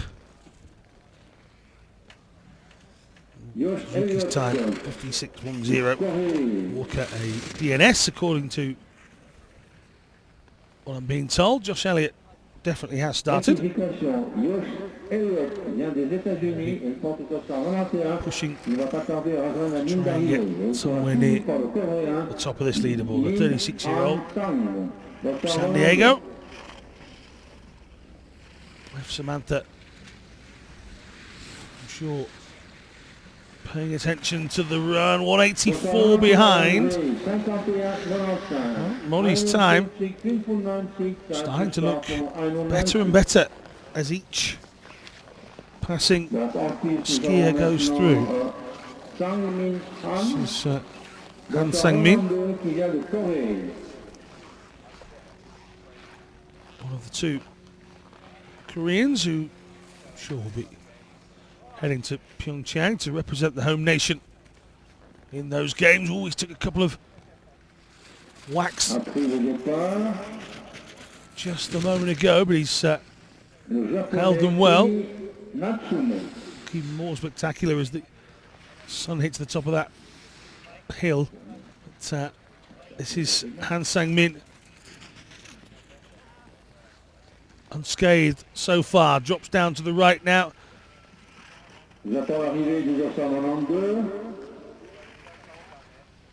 50-11 the time to beat. It's very much outside of that. 55-16 for Han Sang-min of Korea. This is Kenji Natsumi. The Japanese athlete. And Kenji, 44 now. That resides in Nagano. Conditions they have to practice and train. Natsumi giving everything he's got so far.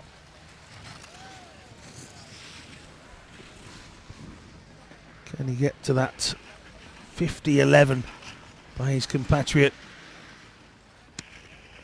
Taiki Mori? No is the answer. Where will he be come the finish? 53-89. It's 8th position. Kenji Natsume.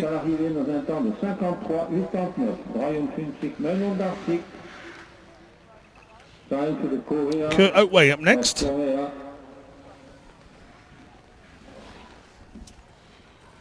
Oatway.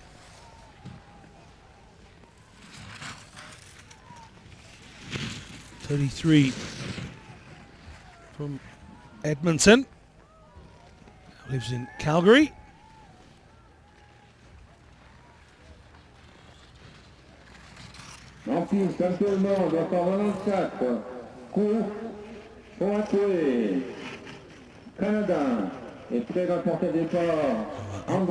Chasing 50-11. He'll be outside, but it's closer than the last two guys we've had. 1.12 the difference, so Oatway will move into 4th position here.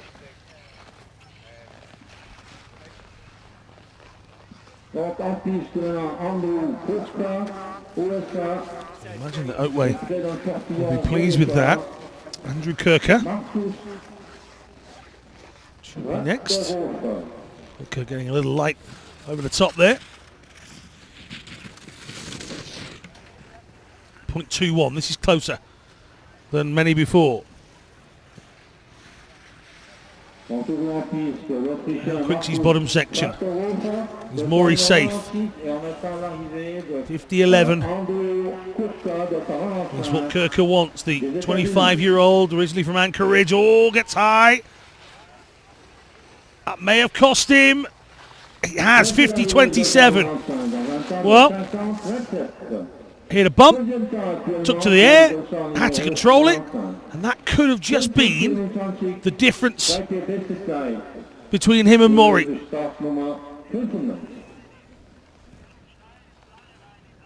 Marcus Varterhofer, bib number 96, is our next scheduled athlete.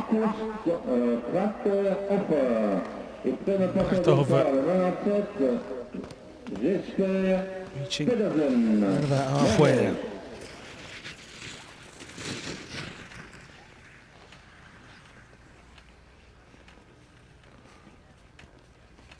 A 26-year-old from Salzburg.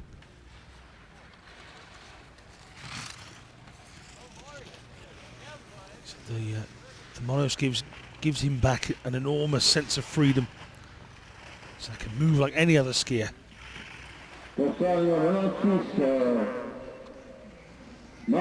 Giant Slalom bronze in Tarvisio. 2 seconds back here. Veysonnaz not as good for him as Tarvisio was. Now, this is Jesper Pedersen of Norway. Absolute dominant force so far in the men's 6 ski events. Struggled a little more with the slalom events. Giant Slalom. Well, that's been his so far. 0.19 on the split. And the 18-year-old from Bergen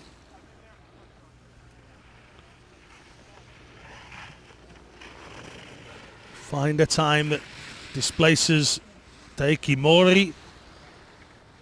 It's going to be tight. No, 50-35. Taiki Mori, the 37-year-old, has just said to everybody, I'm starting to find my form heading towards PyeongChang. I want some more of those Paralympic Winter Games medals. And maybe some of the youngsters aspiring to get there first are getting their first taste of a challenger who is much older, much wiser, much more experienced, and also this morning quicker. 50-11 still stands. Now René Di Silvestro,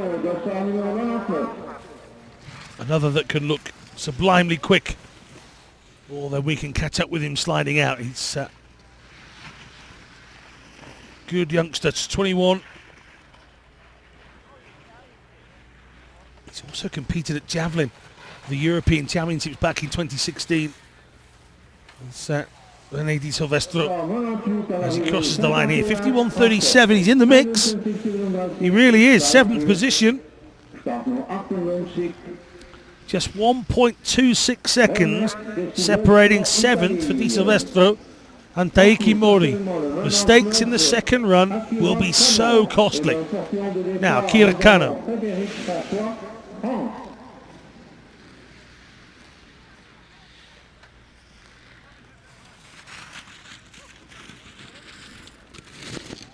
"31 years old is Kano. Lives in Nagano. And sliding in to his turns very neatly indeed.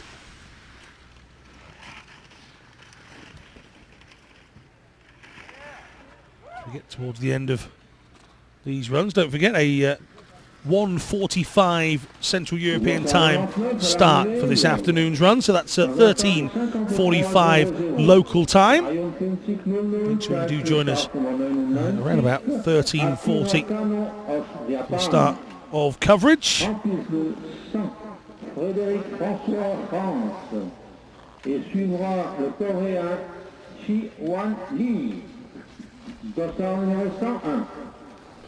Frédéric Francois, bib number 100.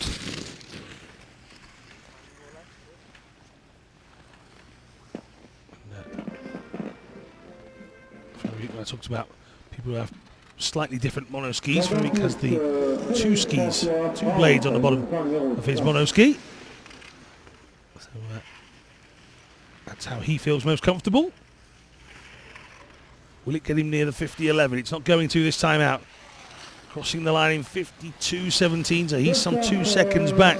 It's Francois, 40-year-old, struggling now. Return to action for Lee Chi-won. 37-year-old from Korea. Competes for the Haiwon Sports Club in Gangwon.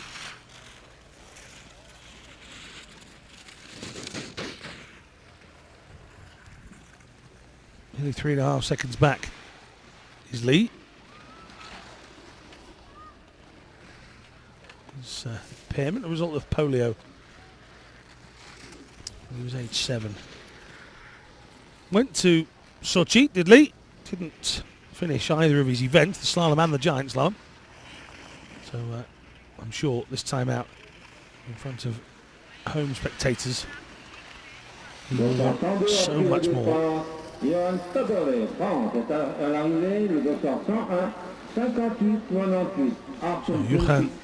Taboulet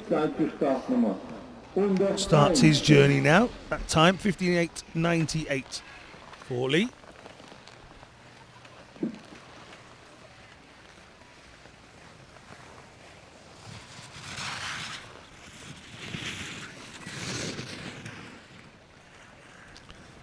Taboulet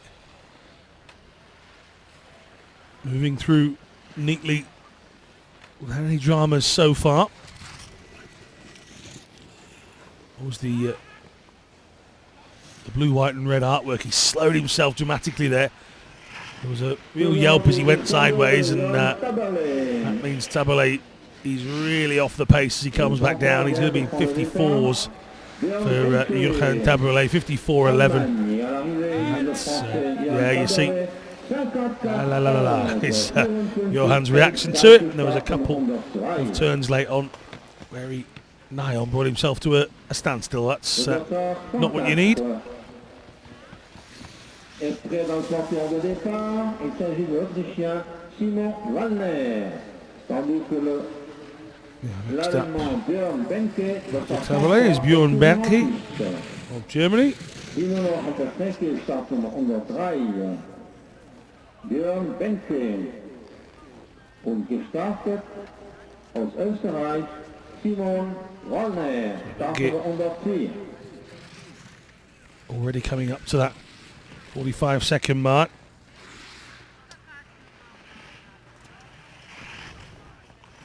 How will he fare as he crosses the line? He's into the drop down now. And Björn Benke, 55.96. It's just short of 6 seconds back. Simon Wallner up next. Björn Benke, Deutschland. Austrian. Prochain concurrent, Simon Wallner, dossard numéro 104. Bib number 104. Et nous avons le 105, prêt au départ, Enrique Plante, Argentine. That is Wallner, 30 years of age. He'll be 31 fairly soon. A week today, in fact.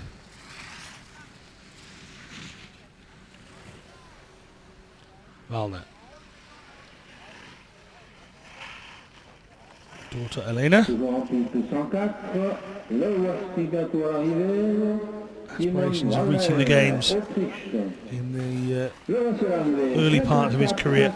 Hasn't competed at a Worlds or World Cup final yet, let alone a Winter Games, so that's his next step. Enrique Plante, 35-year-old, lives in Buenos Aires, which if you're good at geography tells you he comes from Argentina. Plante.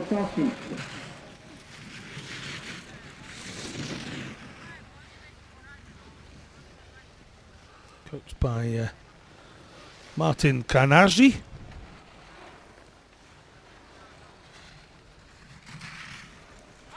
Would love to finish in the top 8 of an event in PyeongChang. That's the aspiration he has. Would like to finish as high as top 8. Here, he's going to finish in 54.73. That's 4.62 behind. It's going to be well outside of the top 8. This is Danilo Rossi.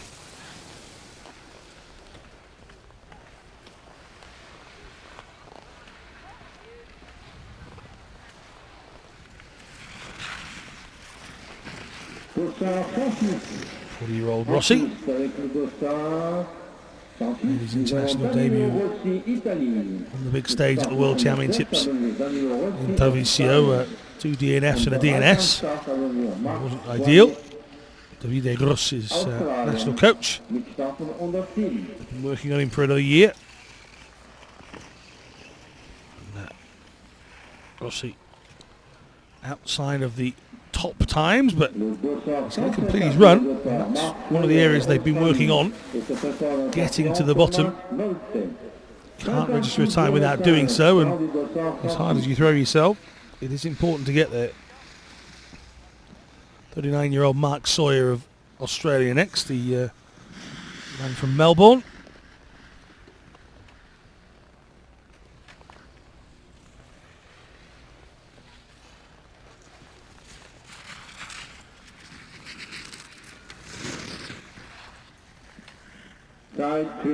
Cycle accident back in 2004 for Mark Sawyer.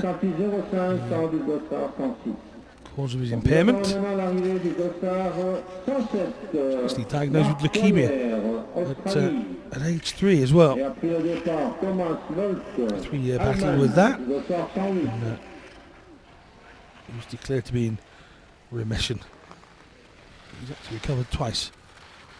Being diagnosed with leukemia. So Mark Sawyer doesn't find a challenge of coming down a mountain a particular challenge at all. He's had enough of those in his life. He's a jeweller, Mark Sawyer. And this is Thomas Nolte, Germany's 33-year-old from Helmstad. Lives in Drabke.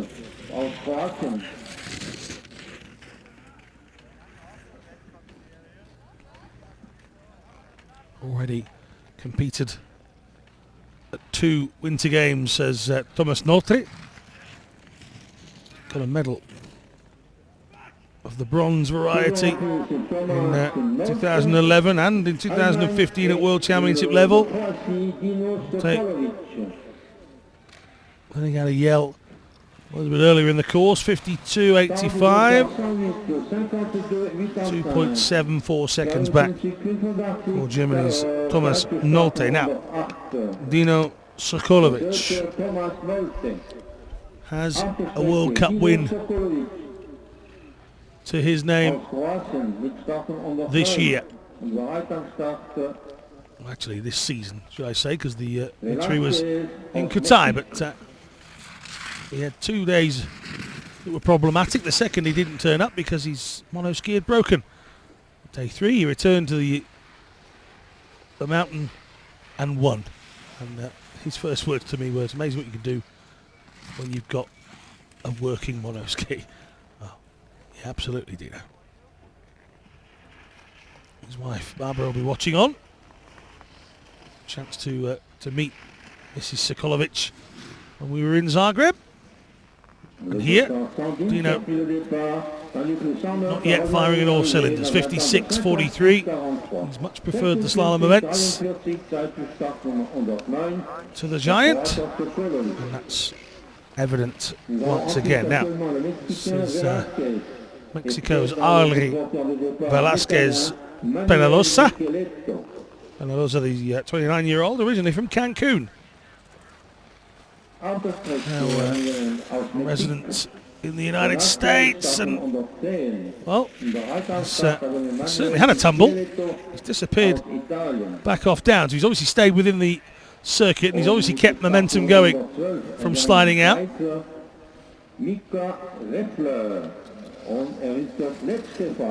So Velasquez Penalosa carries on.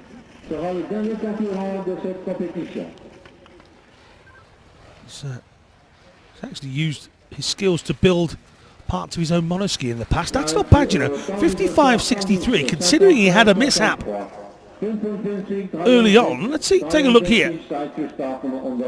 Velasquez coming into this left-hander, just the blade just sliding out from under him, nearly comes to a standstill and then gets going again.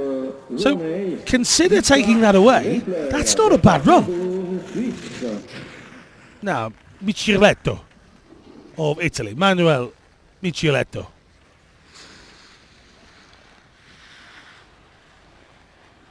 First time we've seen Manuel on the circuit.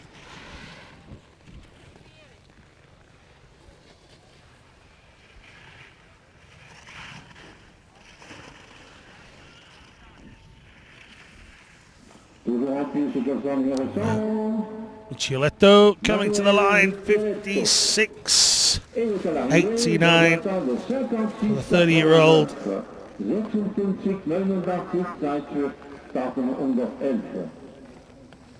Former rugby player is Manuel. Just starting out his sit skiing career. Final run of the morning session then, Mika Weffler from Switzerland.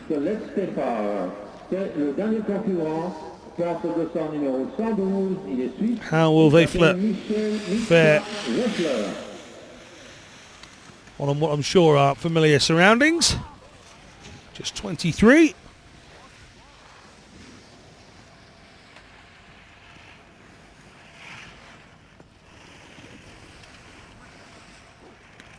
Now Veysonnaz outside of the winning time from Taiki Mori, and we can confirm that it is the winning time as Veysonnaz is indeed the final athlete of the morning to run.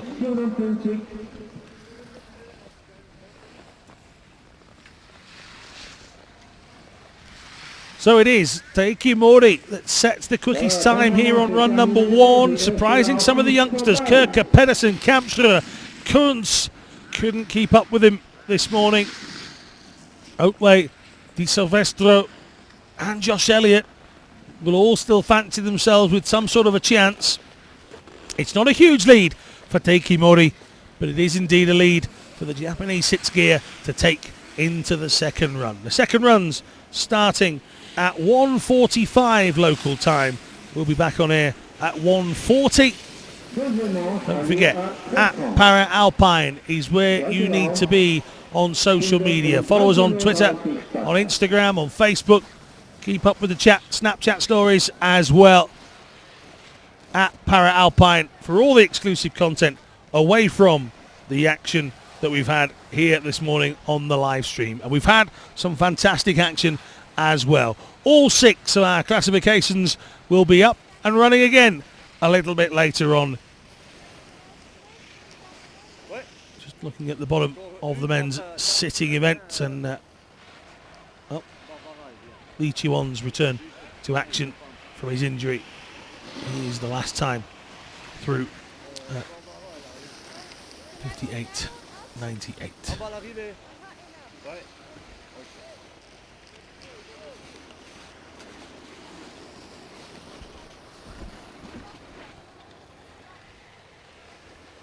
So again, 13:45 this afternoon. That's the start time for the women's vision impaired athletes.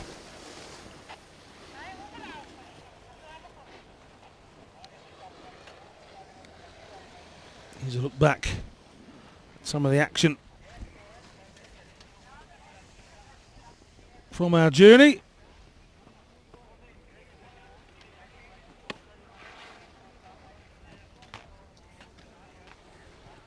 This is indeed the first run of the morning in the men's sitting. Taiki Mori, and here is the moment he goes 50.11, and nobody got anywhere near it.